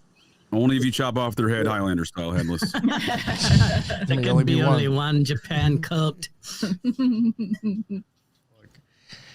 some weird shit, man. I have two more that I kind of wanted to talk about. The last two are going to go quicker because they're the modern ones and they're still like going on kind of, but I wanted to talk about Twin Flames and then you talk about that shit is fucked up. Have you heard of it? Yeah. That motherfuckers should probably do. Well, didn't you have one more before? I had, the Thuggies. Oh, okay. Have you guys heard of the Thuggies? No. JJ's giving a thumbs up from you. Yeah, you think you came on one of the first Fridays you were on with us, me and Nick there. We were talking some cold stuff. I think you brought that to my attention because I'd never heard of them before that. So I'll talk about the Thuggies briefly, and then after that, I think we should end on our two most modern cults, Twin Flames, and I won't even say the name of his because it's ridiculous and it gives too much away. But so the Thuggies, they are actually, in my opinion, one of the oldest cults of all time, out of India. Let me pull up my notes here because I want to tell you the time frame because the Thuggy actually were active for hundreds of years, I feel like. Hang on just a second. Damn. So the Thuggy, they come out of India and they have a body count in the millions. Oh. So they you got billions over there, right? What? Yeah, you got billions over there, You probably don't notice a few million missing every once in a while. So the Thuggee existed all the way back to 1760. So they really are one of the oldest cults of all time. But where it really starts to get crazy is in the 13th century. That's where most of the debauchery happened. When this guy named Bahram took over the Thuggee cult. And it was all in a devotion to the goddess Kali. And I'm sure you guys are familiar with Kali worship and the bloodletting and all of this. So they're one of history's deadliest cults. Somewhere in the neighborhood of 2 million people were murdered by the Thuggee, all in devotion to the goddess Kali. And they basically ripped and ran through India for, like I said, hundreds of years. And they started using some kind of psychedelic drug that they would give to their victims to make them trip out and basically be tripping balls. These guys, right? Yes. And this is where the word thug comes from. Yeah. Yes. Yeah. This is where the word thug comes from, which is still used to this day, obviously. The guy with like the amazing beard and the little toupee thing. Look at this guy in the middle. He hates the world. Yeah, the guy right next to him is Bahram with the right there. Yeah, dude. I mean, I can't scroll. Oh, so there we go. Yeah, that motherfucker got crazy. Right, Look at dude. That's killer. That's the face of a killer, dude. Weren't they Mean assassins or something? motherfucker. They were assassins, right? Well, Yeah, so with that face, he's a lady killer, Jules. Look at Well, that. I was gonna say I've seen these guys in James Bond movies. All of the James Bond movies, these are the villains. And These are the Indiana assassin Jones, guys. Yeah, that he fights out in like the middle of town with like snakes and shit. Yeah. Yeah, dude. These guys, you don't want to mess with these guys. no, definitely not, because they'd get their victims, they'd dose them with some kind of a hallucinogen, so they were tripping balls, and then they would strangle them to death. They never cut or stabbed any of their victims because that would be a waste of blood for Kali. So in order to preserve all of the blood so Kali could feast on it, in their theory is that they'd have to strangle their victims, but to subdue them, they would make them hallucinate. So, I mean, imagine that as like... Yeah, it was like, it wasn't Iboga. She said the They name of called the it- plant. Belladonna? No, it was some kind of thorn apple. Gypsum weed. It was weird. It was one of those, if you're in the psychedelic world, it was Datura. Yeah, Datura. Gypsum weed. They called it the Indian thorn apple. And then Hunter S. Thompson famously brought that back into the lexicon, much like he did adrenochrome. The gypsum weed. Yeah. And these guys were using it to dose people. Like, can you imagine being tripping balls and then some Indian guy just strangling the shit out of you? Happened to me last night in my sleep. Oh, God.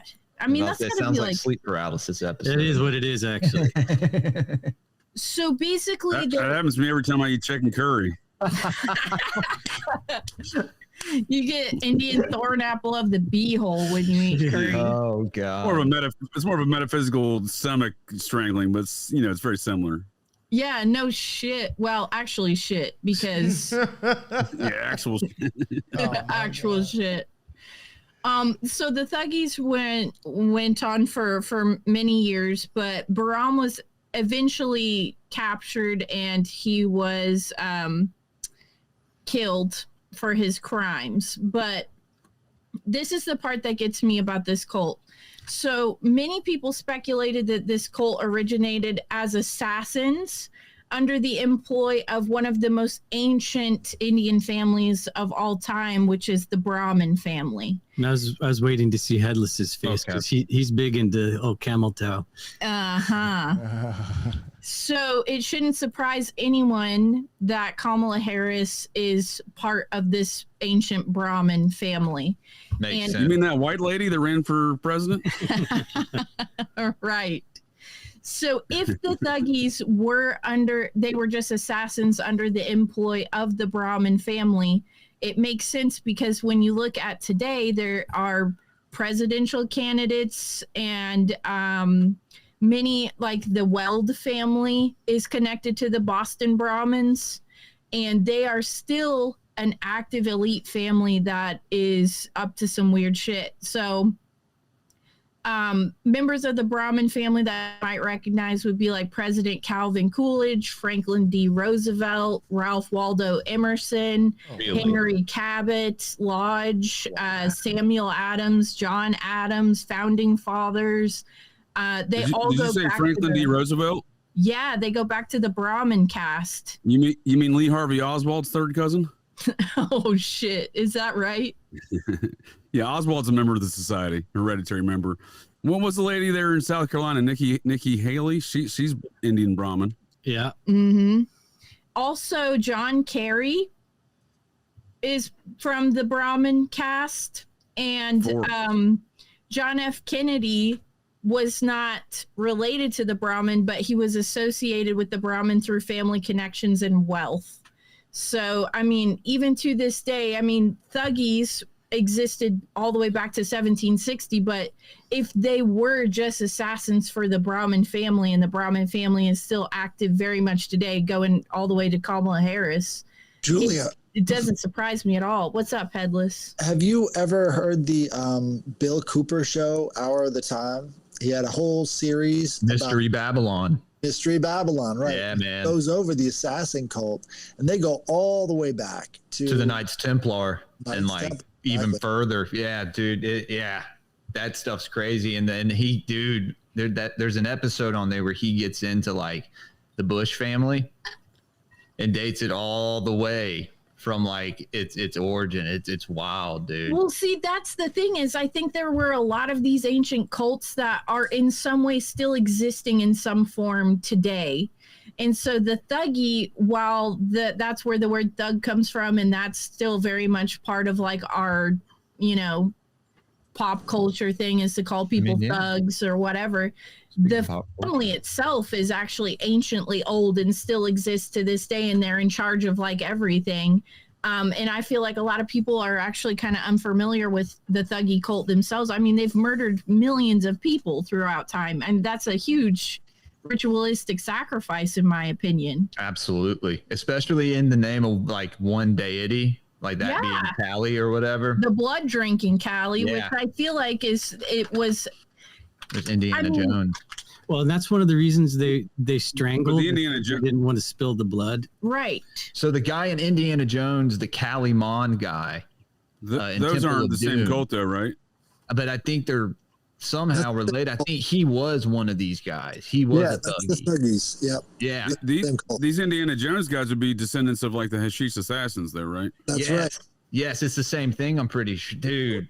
Full circle. Well, no, I'll tell you so we have a lot of misconceptions about the Hashish assassins and the Knights Templar, but those two were the same organization, and they fought other Christian and Islamic organizations. So we've been sold some bunk news on some of these dynamics, but if you want to look for the modern day Knights Templar, that is the Society of Cincinnati. So you were naming some Boston Brahmin families, Julia, and that is a lot of those families have membership and representation in that group, the secret society that started America, which is literally the modern incarnation of the Knights Templar, the descendants of the Templar. Well, I feel like they just rebranded them. It's like they used to be called the Thuggy. Now they're called Society of Cincinnati. I mean, it's like the same thing. And it's like they just recycle the leaders of the cult. They're like the henchmen. So they killed Bahram, right? Oh, he was the bad guy that was in charge of doing all this stuff. So they killed him. And it's like that's when the thuggies dispersed and no more. Yeah, right. Because if you look at who was in control of them, they're still very active, and they just have a new name for the cult now, Society of Cincinnati. It's like that's I don't disagree. They're a war goddess worshiping group, and there is some Kali art in their headquarters that I have seen it. Not to mention Diane, Athena, this is their, Hecate, so, I don't disagree with what you're saying. I think that's kind of why we see elements of that Shingon Buddhism and Kali worship that erupts within these later movements of this occultism in America, the process that is. So I would argue all occultism in America goes back to the Society of Cincinnati. Joseph Smith was a member, for example. The president of the Theosophical Society after Blavatsky, Abner Doubleday, member of the Society of Cincinnati. You see OG membership in the Process Church, represented by the Society of Cincinnati Families. For example, Timothy Wiley's wife was the daughter of a Society of Cincinnati member. Wow. Creepy Hollywood film director John Waters, who joined, I think, in 1970 or 69 in New Orleans, his third great grandfather was the Surgeon General for Maryland, for the Society chapter in Maryland in the Wars of 1776. So he was very likely a member. Same goes for Jack Parsons. His third great grandfather, also a colonel in the Massachusetts chapter, back to the Boston Brahmins. So occultism in America comes from these, but we see these elements. So these people, what I'm saying is these people we see later in the Agape Lodge with Parsons, or the Process with the literally the dude's name is Satan Drayton Astor. He's from the Draytons of the South Carolina Society family. The Astors are a New York Society family, but that's his daughter marries Timothy Wiley. But we see these things in these groups today because it's in their bloodlines. They got it in their families, right? This got passed down to them, this worship of these occult practices. Well, this episode is quickly turning into a barn burner. Real barn burner. JJ is coming at us with some straight facts. Like, that's crazy. And I do think that you can Google it and it'll say whatever, but I think the state of California, I think that name says a lot. And a lot of these cults and weird shit come out of California. If you look at Jim Jones, that was California.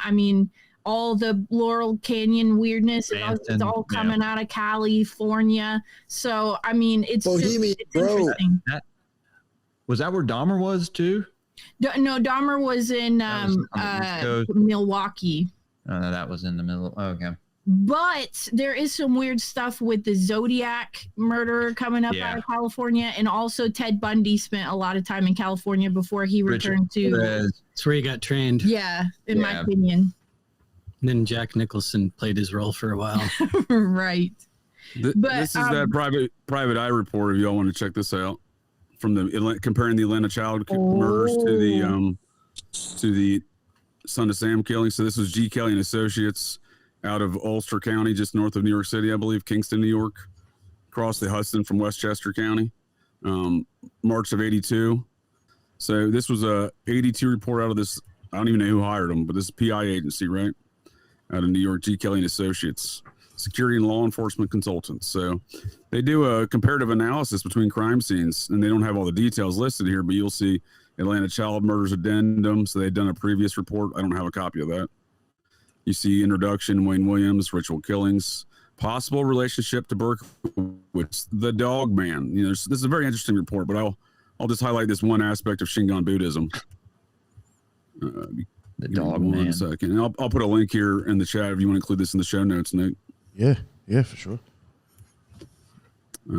Michael Carr and some of his other associates of Berkowitz incorporated a Buddha figure in their ceremonies in the same manner, according to Shirley. That's the Atlanta child killing witness they have here. According to Shirley, that it was used in the Atlanta ceremonies. So that's a very interesting comparative analysis with this Shingon Buddhism aspect of these ritual human sacrifices here in America, and this Kali worship apparently, as well as, according to Ed Sanders, the Kali worship was part of that Shingon Buddhism cult that he was tracking. Do we have a lot of the correspondences going into and out of the Process Church?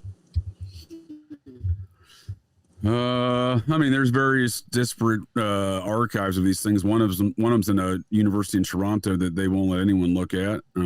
There's integral pieces of. We're not going to break in. Okay. No, there's integral. People have stolen shit from these archives. So like, when I went to Princeton to look at the Ed Sanders archives, I wanted to hear the Tiny Lentini tapes. He's kind of the epicenter of this outlaw biker activity with the Process. And allegedly at the scene of things like Eton Pates's ritual human sacrifice in Westchester County, according to him. But we're never going to hear those 3 or 4 hours of audio recordings and interviews that was conducted with him with Ed Sanders in the 90s in Maury Terry, because someone made those things disappear.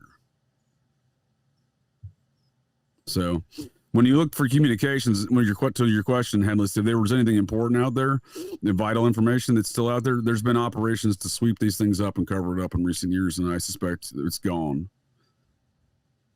To that note, Maury Terry's files are still restricted from public access. Oh, yeah. In large part. Yeah, we only have a limited hangout version that was available to the public. I can demonstrate that just in reading. I got some weird, slightly different set of documents. Mainly just the only thing more was just communications between Berkowitz and Terry and their pen palship over the years. But I was able to pull some interesting details out of that even. And, it's just things that I know are in those files that aren't released publicly. The number one thing is Maury Terry's self-proclaimed investigation of the Orenthal J. Simpson case. So that was his main focus of the mid to late 90s by his own admission, but none of those are in his files. So that's just one example. So whatever communication, there was probably a lot of shit out there, but we just, a lot of this shit's getting actively swept up. So what made it into the Ultimate Evil? Is that just like the limited hangout shit you're talking about? It's all bullshit. Yeah. And Josh Zeman, the guy who snaked his way into Terry's life and got the rights there, I believe I assert, along with James Franco, looking at Ed Sanders' files, Franco was calling Franco. This is what I mean by collective effort. So you got the head of the Satanic Temple, Doug, aka Lucian Greaves. I would assert they're an offshoot of the process. They use the P-scope by their own admissions, their own photographs, and their own statements.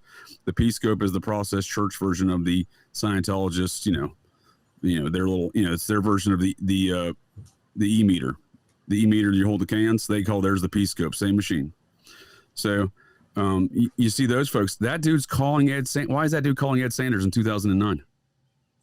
You know what I mean? Ed Sanders, looking at his notes, he knew it was up. He's like, fuck. He didn't write fuck this guy, but he wrote fuck this guy, basically, So you see that. Then you see Franco come in with Zeman shortly thereafter, tag teaming both Sanders and Terry. And I don't have overview of Terry stuff, and whatever I saw Sanders stuff could have been censored. They've already could have removed stuff because, like I said, those tapes were gone by that point. So, but what I did see, it seems like, Sanders thought something was up. He's still alive. He's not to talk about these things, but Terry signs his rights over for the production of Ultimate Evil and to go to HBO, an HBO series with James Franco. Josh Zeman is working him at the same time for what he later produces as this documentary series, right? This is 2013, 2014, right? Before Terry's death, right? This is when they're working. Again, this is from the purview of Ed Sanders, what I'm reciting here. But James Franco that took those rights, did not make the HBO series of The Ultimate Evil, made a YouTube series from his production company where Maury Terry's the bad guy and he dies at the end. And that's called The Ultimate Evil. And then he made a movie called The Deuce. The Deuces on HBO, that porn industry series, yeah. It's based on the gay S&M porn series Mafia Connections from The Ultimate Evil. You'll see Matthew Ionelli in there. You'll see the characters from The Ultimate Evil. So it's based on The Ultimate Evil. That was the licensed options of The Ultimate Evil, but he took his own option, Franco did, and turned it into that bullshit.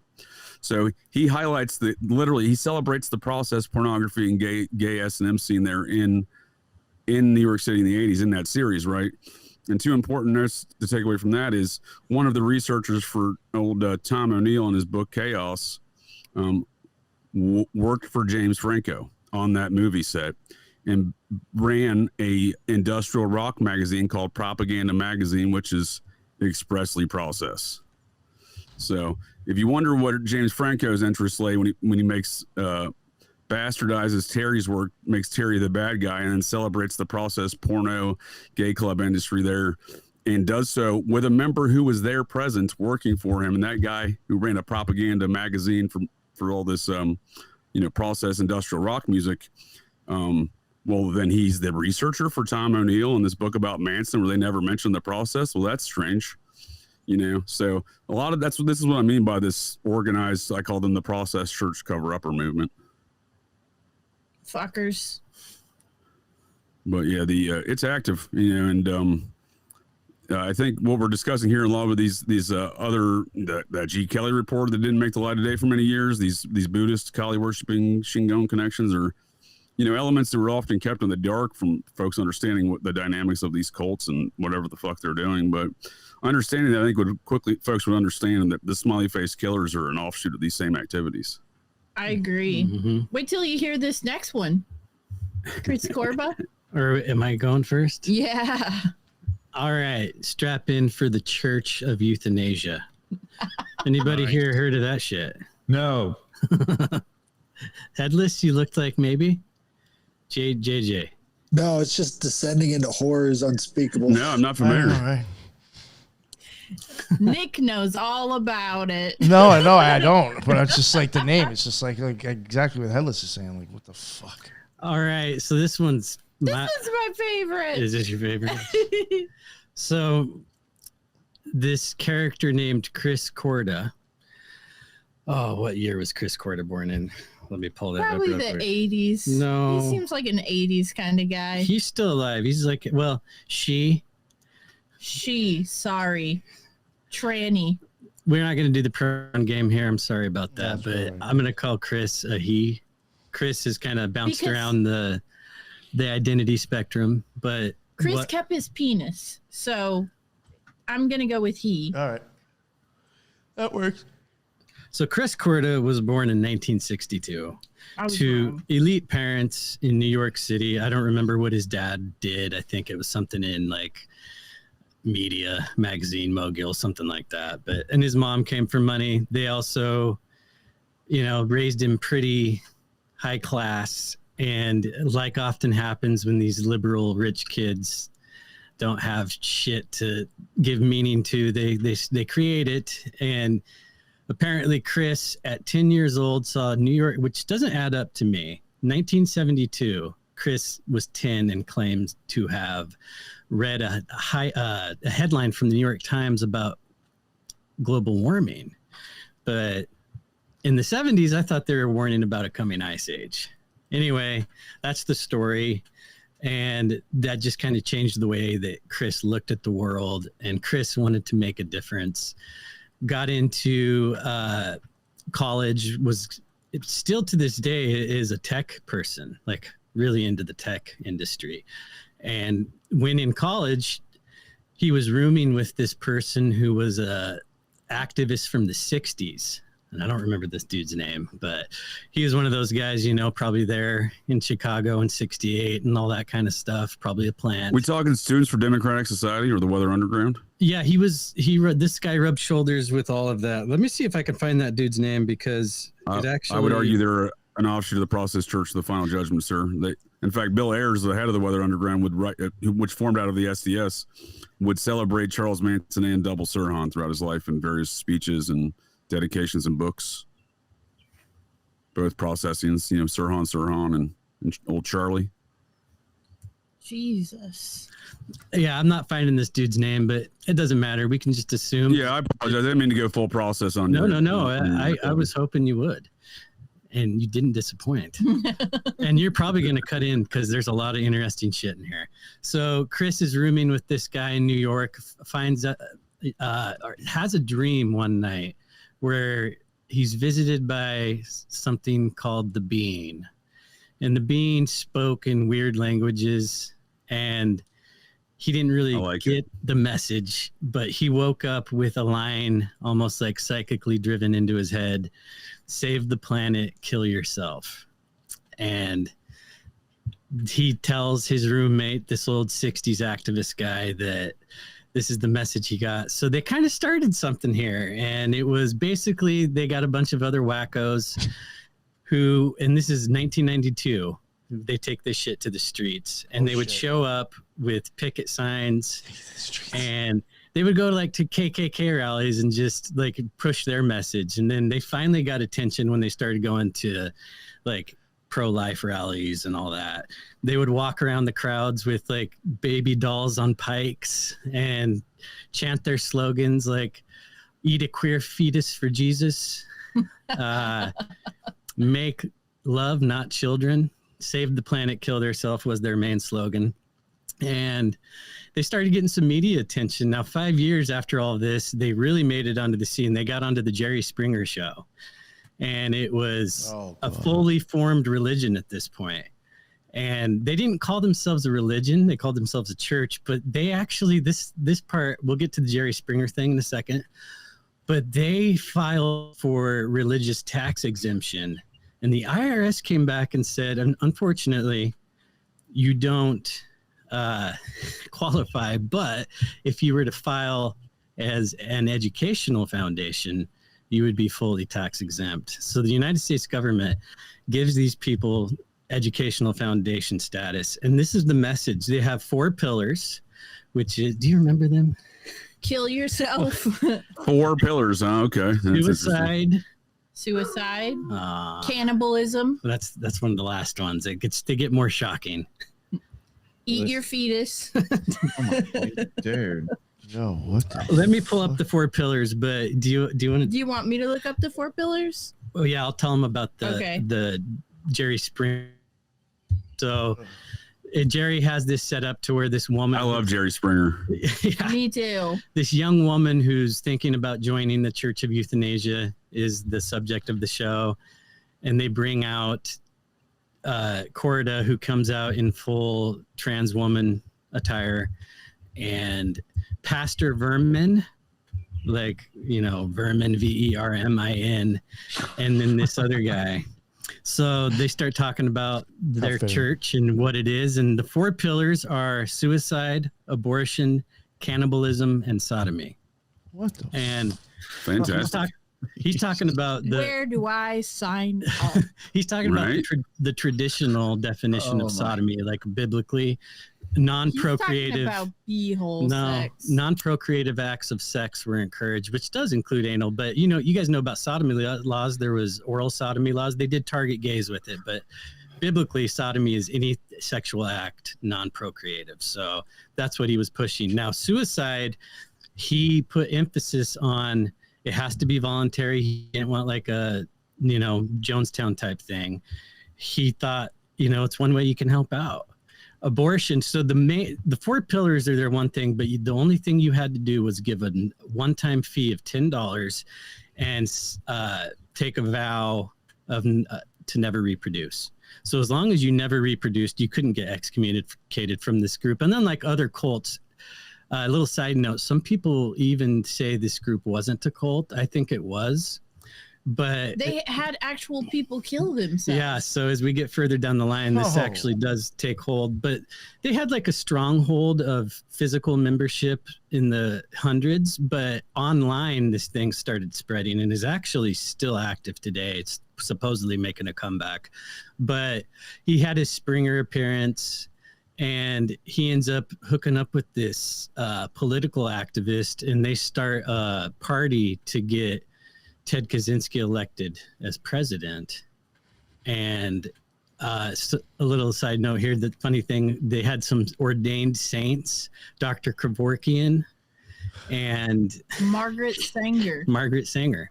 This all sounds very Discordian, like extreme version of Discordian. So they actually practiced Discordian, and they really took it's called Dadaism.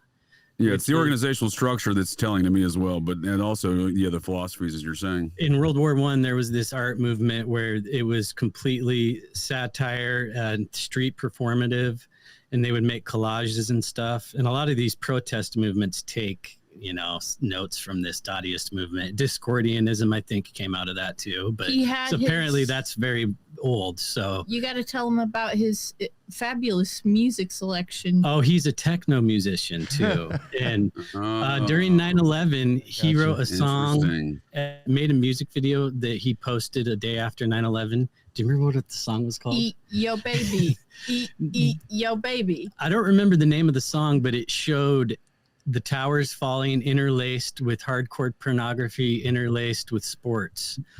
And then he would masturbate and wipe himself with an American flag. What the fuck, man? Even his members were like, whoa, dude. This is wild, dude. Yeah, I would have been like, whoa, bro, I'm out of here. It's a little too much. Yeah, and this guy today, when I was researching this, I pulled up some like what do they call it? Antinatalism. These antinatalist podcasts have this guy on. You can listen to him within the last couple of years. He's making appearances, and they're like touting and holding this guy up. And he claims now that he was an agent. He said that or an operative. He said, I used the street tactics of any operative. I knew what I could do. I knew the buttons I could push without getting the shit entirely kicked out of me. He did get assaulted several times at these rallies, but he also knew when it had, it kind of had ran its course with him. He stepped back in the mid 2000s and started kind of just letting the other people run it. And it's all about performance. It's all about being absurd.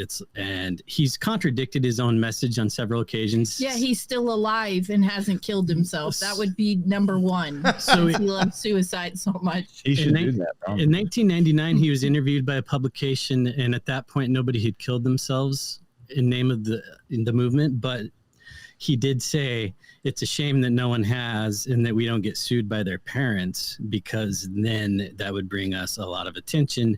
So in 2003, I think, I might have that year wrong, but it was somewhere in the early 2000s, someone did it. And when he said to kill yourself, he said, if you do it, put like one of our pamphlets next to your body, or have our website pulled up. Put my playlist on. And so that the website's still active today if you want to take a peek at it. But anyway, so one person did commit suicide that was attributed to them, but he has claimed that there were many. And he says he does have a little remorse for that, but not too much. Not enough to kill himself. People have asked him, well, why don't you kill yourself? And he said, well, if I do, it'll be my decision, and I'll do it when I feel like it. So what a cop out. I was just reading some other details. This is such a fascinating tale. I've never heard of these people before, so I appreciate Isn't y'all. it crazy? He shocked me when he brought this one up. This is the son of the head of Simon and Schuster for 40 years. Simon and Schuster. Oh shit, that's a publisher. Yeah, the company, third right? largest publication. This transgender cult leader is the son of the head of Simon and Schuster. I knew. You want to talk about connected right there, right? Mm-hmm. JJ, isn't this the craziest shit you've ever seen? But he's publicly disavowed his parents, which we know how that goes. Yeah, this shit's wild. Yeah, so did Jim Morrison. Yeah, that's clever. I don't buy these things, but I do appreciate the details that Colby. It's always an interesting. Yeah, like, oh, I hate my parents. Yeah, of course you do. Yeah, I haven't seen my dad since we took a picture on his naval ship 6 months ago. Right. Yeah, exactly.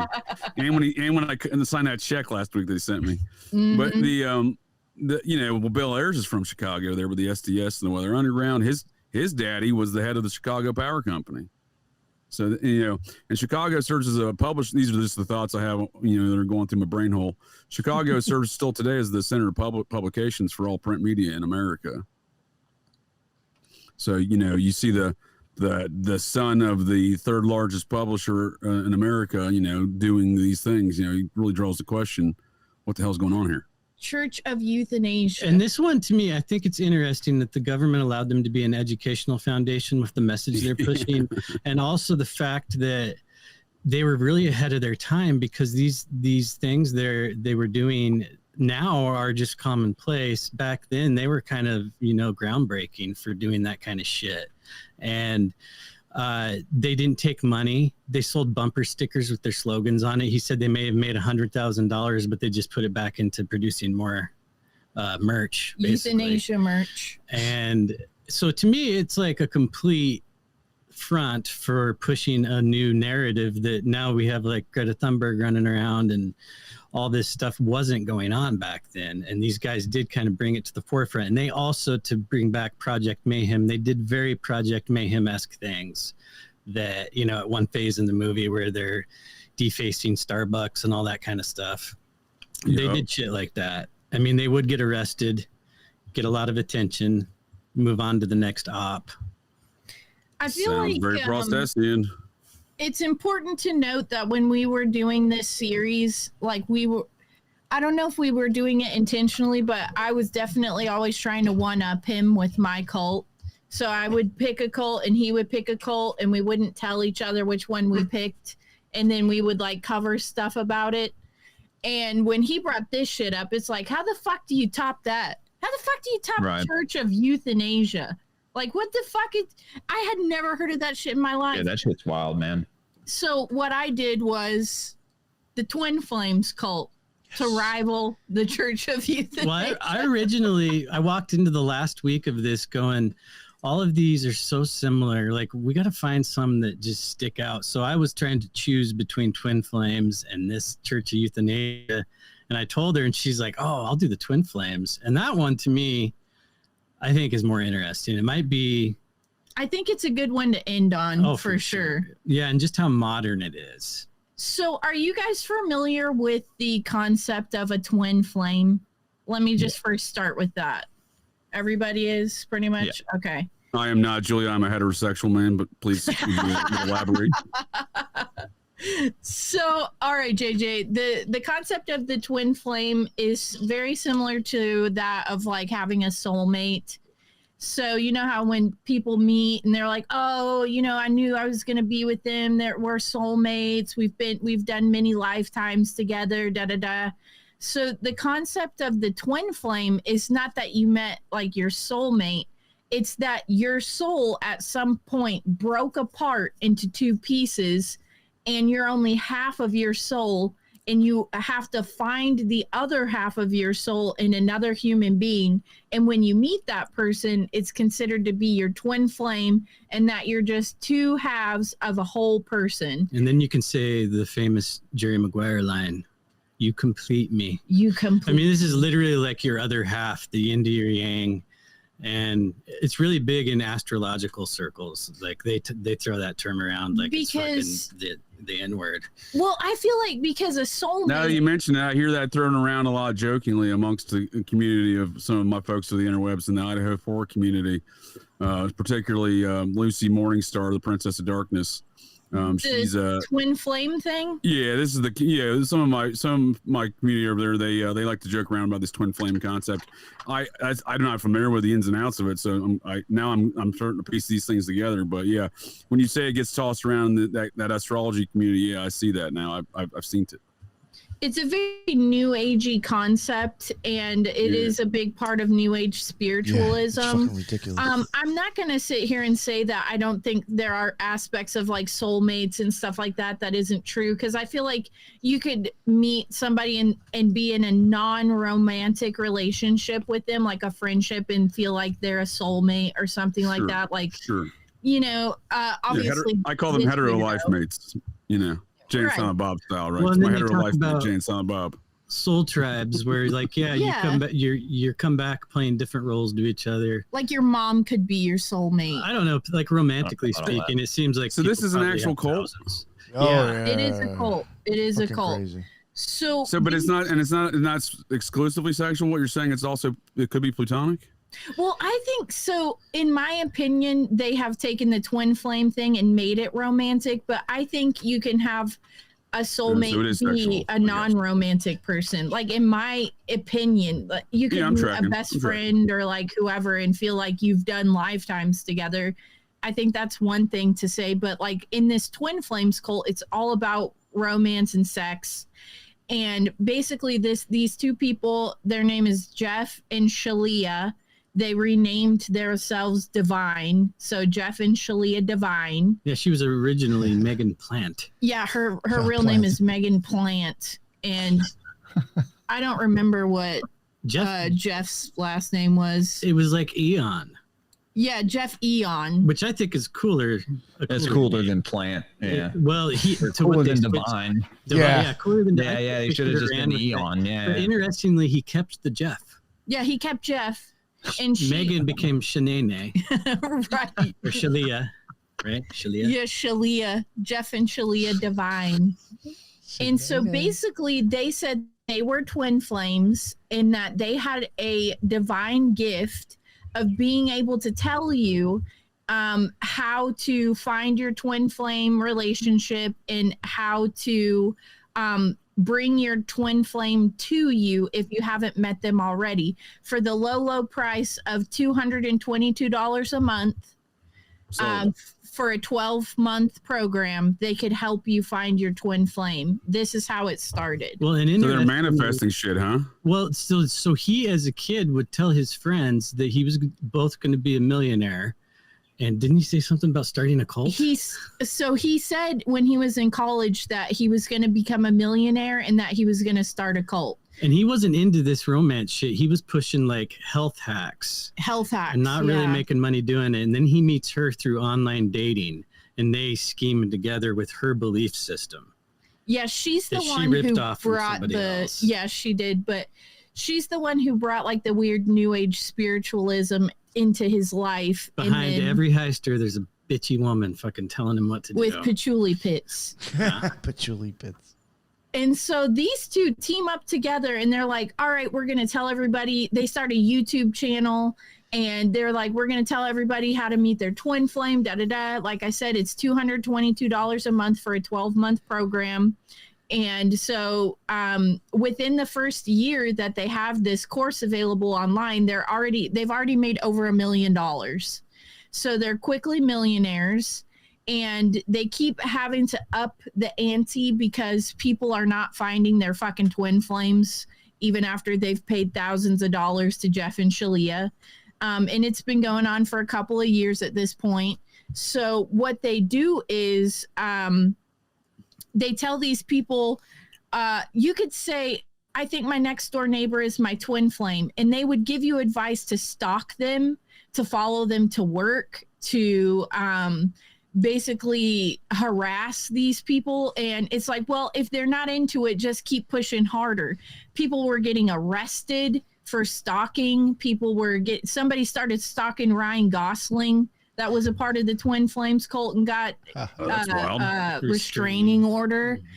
And so they would tell people, like, as long as you feel like it's your twin flame, even if the other person doesn't think that they are, you just stalk them to death until they agree to be in a relationship with you. Well, one woman went to jail. Yeah, she did go to jail. And then came back out and started going back to the Twin Flames universe, TFU, and they told her to don't stop. Yeah, they were like, try harder. One girl, she was a little sister of one of the original members, and they told her, just keep your hopes up. Maybe some random guy is just going to send you a Facebook message. That could be your twin flame. She gets this message from a guy that day. He sent her a song and said, you're cute. They tell her that's their twin flame. She moves to where he is. He's a certifiable schizophrenic. He's a paranoid schizophrenic. And she's like, I don't know if this is him. And what, a match made in hell. He literally throws shit at the walls. He does anal digging. Oh. What the fuck? This group sounds wild. Does anal spelunking? Super wild. But he sent her a message on Facebook, and they said, that's your twin flame. So she moved to like Montana or wherever this guy was, moved in with him, then realized he was a paranoid schizophrenic. She's 19. She's 19. He's like 30 something. He was like 40. Holy shit, dude. And so she's like, hey, this guy, he's got mental illness. He's into anal love. He's into like anal digging. The fuck is? I don't remember this part in the original presentation. Yo, what the fuck is digging? She's like, it sounds like it might involve hamsters and Richard Gere in it. She's like, I don't know if this is my twin It's like the flame. burrowing Like, device no. is the hamster. Well, then they told her it was her fault that he was like that. She hadn't done her shadow work. They incorporate a lot of Jungian stuff into this. And so if your twin flame is a complete fuck up, you need to work on yourself. If your twin flame One of is in Scientology's core principles, look inward. You're fucking up, right? That's what Ron says too. So they tell this like 17-year-old girl that she's 19. 19-year-old girl. So they tell this 19-year-old girl that it's her fault that this guy's into anal digging and doing all this stuff, and then she's got to stay with him. She lives with him for like 3 years before she just cracks and runs away and seeks help. But this is the thing with this cult. And so anal spelunking. That's a wild cult. This is a wild cult. I've never heard of these people. Listen to this, JJ. So like 5 years into this cult, right? They get this woman from the military. She's some kind of military psychiatrist to be a part of their team. And if you pay her $333 a month for a 12-month program, she will implant false memories into your head of being sexually molested by your parents.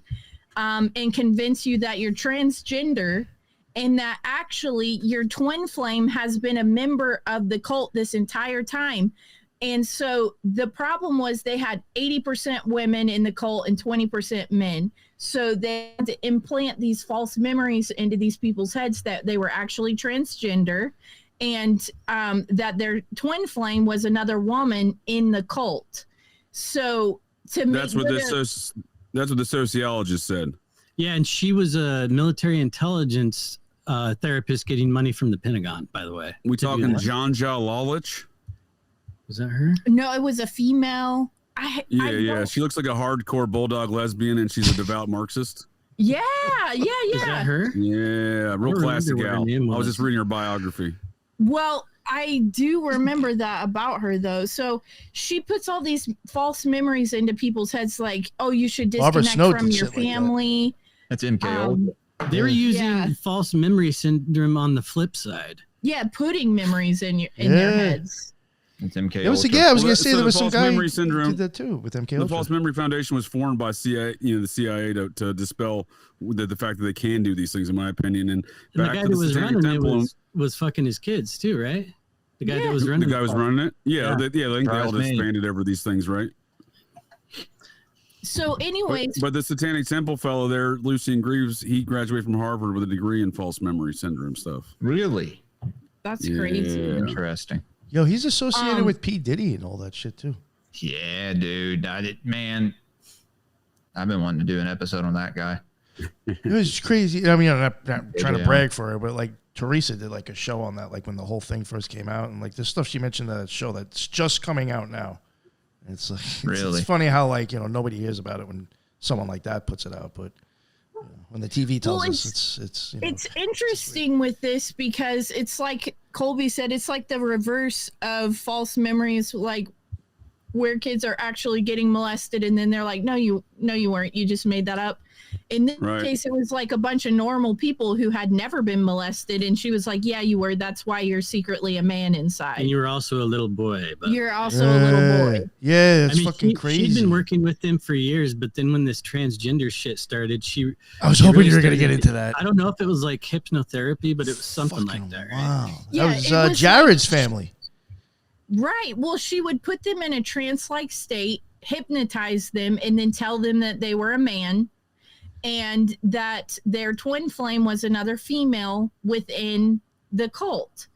And so I think a large majority of the couples that Jeff and Shalia put together that were two females, the majority of them that they said you're actually a divine masculine or whatever, they ended up going through the full transition, tits cut off, clits off, everything they all off. have the receding hairline and beards now. Yep. Some of them defected over this, but the ones that stayed even after the transition, some of them were like, call their parents. They're like, I don't know what to do. I made a mistake. I can't get out. I have no clitoris now. I think doctors that participate in those surgical procedures should be taken out back. Oh, I agree with you, Fuck Jules. yeah. That's some dark shit. That's disturbing. I've never heard of this cult. This is mind-boggling shit because I do like going. cult. They're still going to this stage. That's the crazy I saw thing. that. It's still going. They have quite a PR game going. I just looked at the firm that's running it. Just wondering, is it still 80-20? Female it's still going male. on. I think they got it to 50-50. Asking for a friend. Yeah, because they got them to transition. With enough effort. Well, and they would go spend like a basic amount of time with this therapist lady, and they weren't allowed to return back to the community until they fully surrendered to, being the divine masculine. That's insane, dude. They had to 100% agree that they were a man in order to return into the cult's activities. Well, and then the little side note here, they were trying to bring this kid into the world, and she was going to be like this big spiritual deal. Jeff and Shalia. And when she was, she got pregnant early and told everybody early, and then something went wrong. They lied and said it was something because they artificially inseminate her. They said that in order to make sure that their baby was going to be a girl, they were going to go do in vitro to make sure that she only got implanted with female embryos. But the problem is something went wrong and she had a miscarriage, and they told everybody in the cult that it was because not enough of them were transitioning and cutting their tits and clits off.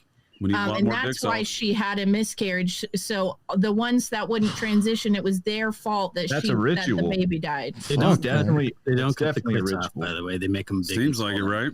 It seems like it is a ritual. disturbing. Well, they're portraying it in that way. It's like, hey, you're not putting forth this energy to, like. Yeah, and they're the ones Transition. dictating who's not meeting their qualifications here, right, Jules? So it's the cult leaders that can dictate these rituals and who they're incorporating in it. So I think that's all ritualistic. And so basically at the end, Jeff and Julia have went crazy, and they want everybody to move on to a compound with them. And he's Jesus now, by the way. He becomes Jesus. They got tax exemption as a church. He is the reincarnation of Jesus Christ. I like to call him Jeffy Christ. Jeffy Christ. I like it. And they basically wanted all the members of the Twin Flames cult to move on to this compound with them. And because they put everybody in female and female relationships, the problem is now they can't repopulate with the Twin Flames unless Jeff gets them all pregnant. Oh. So was trans required here? This was a trans requirement at some point? Only to get that 80-20 ratio offset. They noticed that their whole model was falling apart. So instead of like your twin flame could be in your Facebook inbox, it was, no, they've been a member of this cult all along. But the catch is you get a mastectomy and now you guys are twin flames. What y'all are explaining to me is hauntingly similar to my experiences with my former stalker, Buffalo Jared Revisa. I wonder if I was selected as his twin flame. 'Cause that motherfucker would not take no for an answer, and he went. Oh, He went what? Yeah. He went crazy. He transed out. Yeah, he trans out. You transpocalypse, multi-state murder spree. Oh, JJ. Always the juicy parts. I know. Yeah, and I said no. Yeah, he trans out on a transpocalypse, multi-state murder spree, and the first victim he murdered, the rest of them were all attempted murders. He didn't succeed. The first victim he murdered hired him as his PR rep. That's all I'm saying is I might have dodged a bullet there. Oh fuck yeah! But I did want to hire. I did want to be my PR rep so bad. That's what I'm saying. I think he twin flamed me. Twin flamed you. I'm telling you, this dude was adamant about being. I would say it got so weird, dude. It got so weird. I wonder if the Zizians are into this shit. But like, imagine that though. It's like, because they would tell you, like, I could show up tomorrow to the cult meeting and say, I think that Colby is let's say Colby was completely disinterested in me and had a whole nother life. And I was like, I think Colby is my twin flame. She's actually telling the story of how we met. Fuck you. The thing though, is they would say, okay, go to their house, stalk them, go to their job, So the one lady was like, I know this person is my twin flame. He was married, he had kids, he had an entire life. And she was like, but I know that's my twin flame. And they would tell her, like, go to his house, go to his job, stalk him, do whatever you have to do. They had some butch bitch that was convinced that this gay dude was her twin flame. Oh, he was like happily coupled with another fella. And she was wouldn't leave him alone. Yeah, imagine being on the other end of that stalking. How's that going? You know what I mean? Like, that's some wild shit. So what I was telling her is, like, when this shit goes on long enough, if the law isn't successful at keeping you guys separate, somebody's going to take it to the next level eventually. Yes. Yeah, like they're going to try to murder you, stab you, and or you might have to murder them to stop that. Right. So this is the Twin Flames cult. It's got transgenderism, false sexual molestation memories. The lesbian version of Jolly West. Basically. Yeah, right. And that's a good comparison, Colby, because she kind of looks like Jolly. I've never seen a picture of her. She's crazy looking. Do they do alien stuff? So the only thing that comes into that as far as like esoteric wise would be that Jeff thinks he's Jesus, and and told everybody he was. And then he said that in every relationship, which is something that maybe you guys can agree with, but in every relationship, whether it's a man and a woman and a woman, or a man and a man, there's always one divine feminine and one divine masculine energy. And so he took that and twisted it into top and bottom. Yeah, basically he took that and twisted it into, so now you have to transgender your physical body to match your spiritual body. And so that's like the weird esoteric stuff. And the twin flame aspect in itself is part of the esoteric world, but that's basically twin flames the twin flame cult in a nutshell.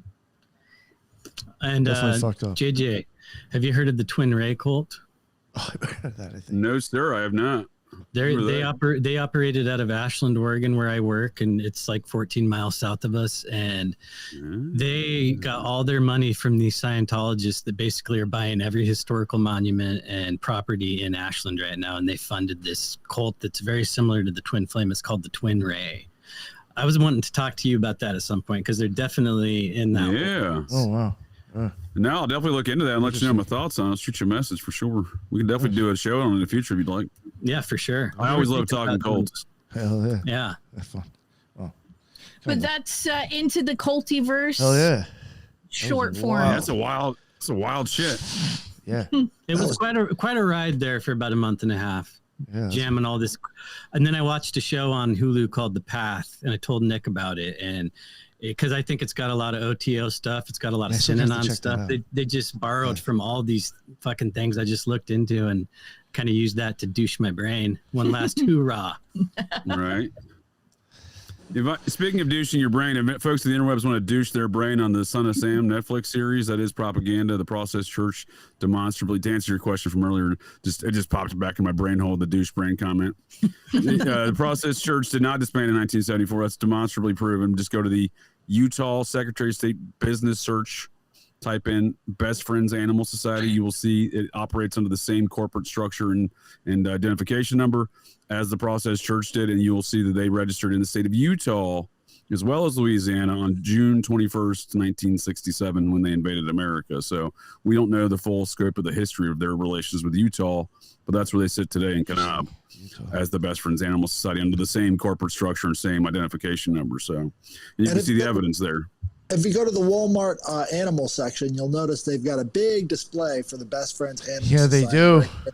Really? Oh yeah, Sam Walton was deep with them. They got a whole that shit center one there by me. funded by the Waltons. Shit's up by me. Sam I gotta look Well, out for that next time I'm in there. I'm rarely in there. One other note on that, relative to that propaganda campaign and cover-upper movement I was referring to relative to that documentary. I said Zeman, the documentary filmmaker, moved in with Franco at the same time, seemingly on the same efforts but different paths. So Zeman gets the rights to The Ultimate Evil, republishes it with the documentary, right? He gets the rights to that as well. Republishes a updated version, removes an entire chapter of what I would call a proto smiley face killing incident with Andrew Crispo and the death mask murder of that same gay underground S&M scene as depicted in The Deuce that James Franco did by bastardizing Maury Terry's work. So when you're removing an entire chapter about a very integral murder that I think is to this cult ritual human sacrifice activities, a proto SFK murder, if you will, well, I think there's something more to be said about that. And they're just going to go ahead and remove that entire chapter from a book that's 30 years old. So that's the douche. You wanted to go douche your brain hole. Watch that. I mean, you can get some good stuff from the documentary, but it is propaganda. And I don't like any Netflix. Studying the propaganda is almost half of it. You know. I agree with you, sir. I still suffer through Joe Rogan episodes. Well, I like to see not only it's not what they say, it's what they don't say, right? But it is also what they say. Like when the Satanic Temple's #2 guy is bragging that he's the go-between from the old process to the new process, and the process never ended. Well, then it is also what they say, right? He's a member of the band Skinny Puppy, or was. Skinny Puppy. And you can find a lot of this sort of mind control techniques all laid out in the Nexium case because it's all right there. That's the Albany chapter, sir. Bare bones, like that's the basic process way of doing shit, and it is No, you're spot on, Headless. We call them the Nexium, but it's really the evolution of the Albany chapter of the Process Church, the Final Judgment. In fact, I have a photograph from one of their own members and thought leaders, William Sims Bainbridge, pictured with them. The Albany chapter, as he lists it, 1978. So again, they never disbanded in 74. William Morrison, the skinny puppy guy, specifically says the Albany chapter he's been a part of since the early 80s. So, the idea that you have two offshoots of Scientology, Nexium and the Process in Albany, both invading politics. Well, no, it's the same organization. Right.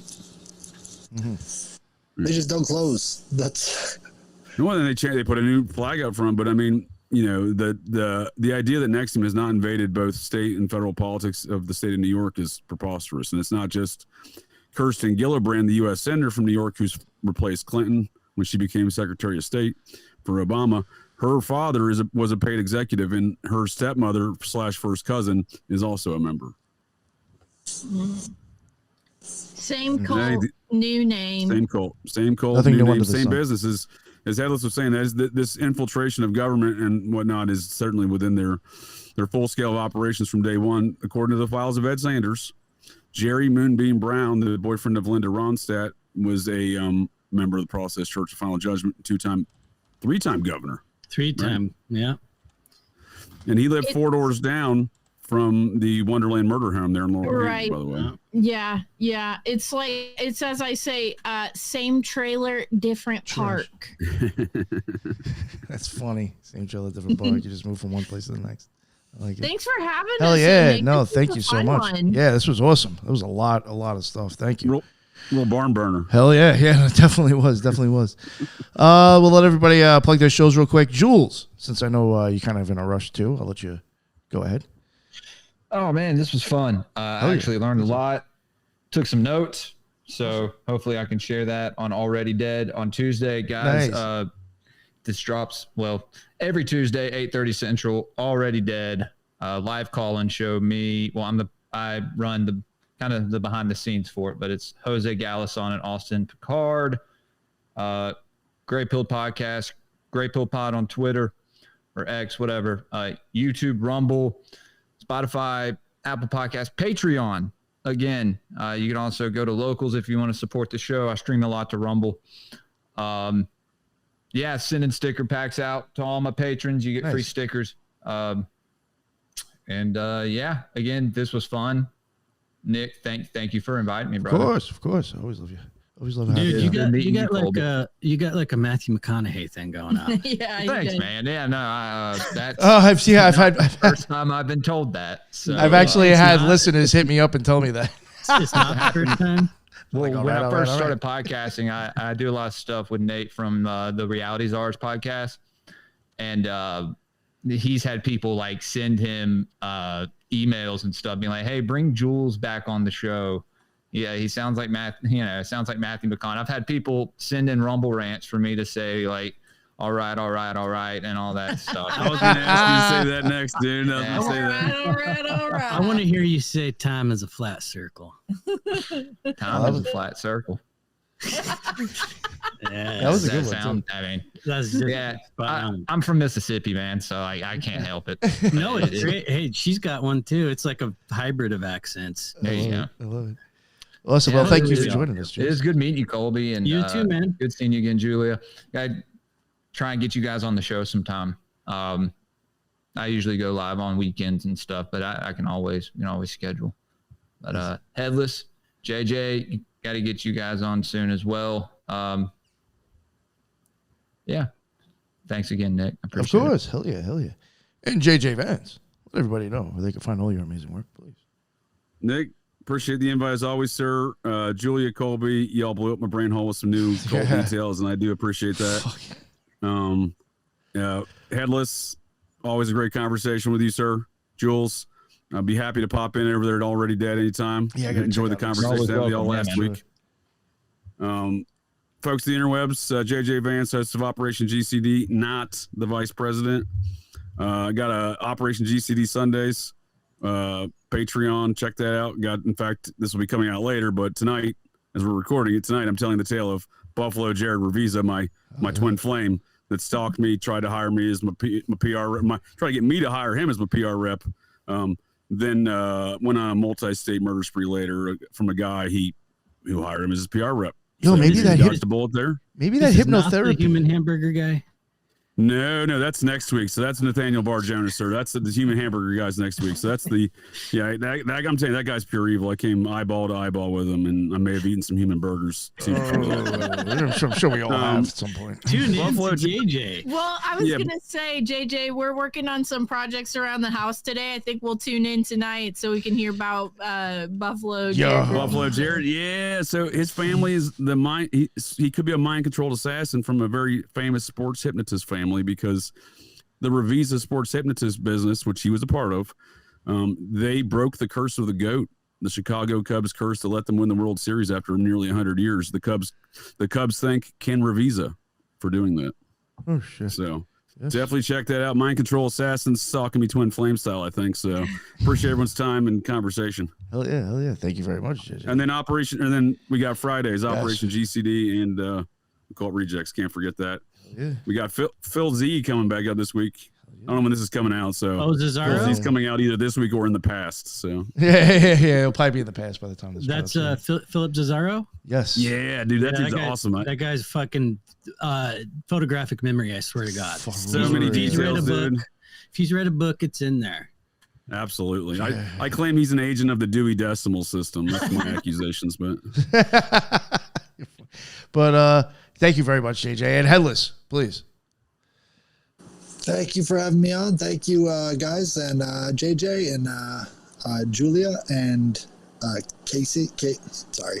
Anyways, you can find me on my X channel. Look for Headless Giant on X, and on YouTube, just look for Headless Giant. I just got done doing a show yesterday about the dolmens, so you can check that out. We're talking about the rock structures all around the Great Lakes region and their striking similarity to the Phoenician sort of incursions into America. And it answers a lot of questions that if you're looking at the origins of the Knights Templar and stuff like that. So you can check out my channel there. And you'll find me on Thursdays reading your emails if you send them to me at headlessgiantpodcast@gmail.com. Thank you. Awesome. Thank you so much. And Julia and Colby, please let everybody know what's up. Go for it. So I'm obviously on Occult Rejects quite often, so I make a joke that if you haven't found me yet, you never will. But I will say, if someone is listening to this and they do want to work with me in the future, or whatever, you can go to Instagram. It's cosmic.peach.podcast. I have my Linktree there where you can send me a direct email. And that's the only way that I will be able to respond to you, because my inbox is crazy on Instagram. I barely ever check it. So please don't send me a message on Instagram and then get mad at me because I didn't respond to you. So Linktree is on Instagram. Send me an email. Thanks for having me, Nick. It's always a pleasure. Love coming on the Occult Rejects, whether I'm just sitting in or the guest or whatever. Colby. All right. ConspiracyPlaytime.com is just kind of the hub, and anywhere you listen to podcasts. Just did an episode with William Ramsey about Austin, Texas comedy and the smiley face. That one's worth checking out. And I want to mention that we did this show for the series she does on the Cult of Conspiracy, but at the end we did a bonus episode with, we take, is it five of the top cults, the most well-known, and we give them a rating system. And then we throw the cults that we covered into that rating system mix. And some of them made it up kind of high compared to the it was like a Jeopardy for cults. And you can only see that on Cosmic Peach Patreon. Pay to play. Yeah. But it's worth checking out. We kind of just thought, what can we do? I didn't think it would go as well as it did, but it was fun, and it's worth listening to. That's great. Nice. Well, thank you both very much. Again, that was awesome. You guys killed it like you always do. And kind of kismet, man. You had a cult guy cancel, and we just ended up doing this, and we're all freshly bandized. Yeah. No, it worked out perfect. Thank you. It's awesome. Yeah, and both JJ and Headless, I'd like to work with you both on my show too at some point. I mean, there's lots to cover. You guys are both a wealth of knowledge in your own rights for sure. So Yes, sir. I appreciate your all's time hold and their own, expertise for as well, sure. and I'll get back to you on that Oregon cult you were describing. all right, Twin You're Ray. gonna get them Twin going with rays. that shit. Was Oh, dude, I've been so deep in Oregon activities, dude. Portland, Salem. So that you just added to my topography of situations out there that I'm gonna. Yeah, and we're only about an hour and a half north of Mount Shasta as well, so we're in the thick of some of this weird shit. Okay. I've been And on the never north end, forget- but now I'll check out this stuff. But I do appreciate that. America was founded by cults. Oh, yeah. It's all the way through. So if you want to know history of America, know cult history. 'Cause Great it's- There way you to go. end it. Parting words we can have. Best there. parting words ever. Yeah. People with the craziest beliefs came over here. Awesome. Thank you all And then again. they went west. Yeah. And yeah, that is the end of another Occult Rejects. And until the next one, everybody be well. Later.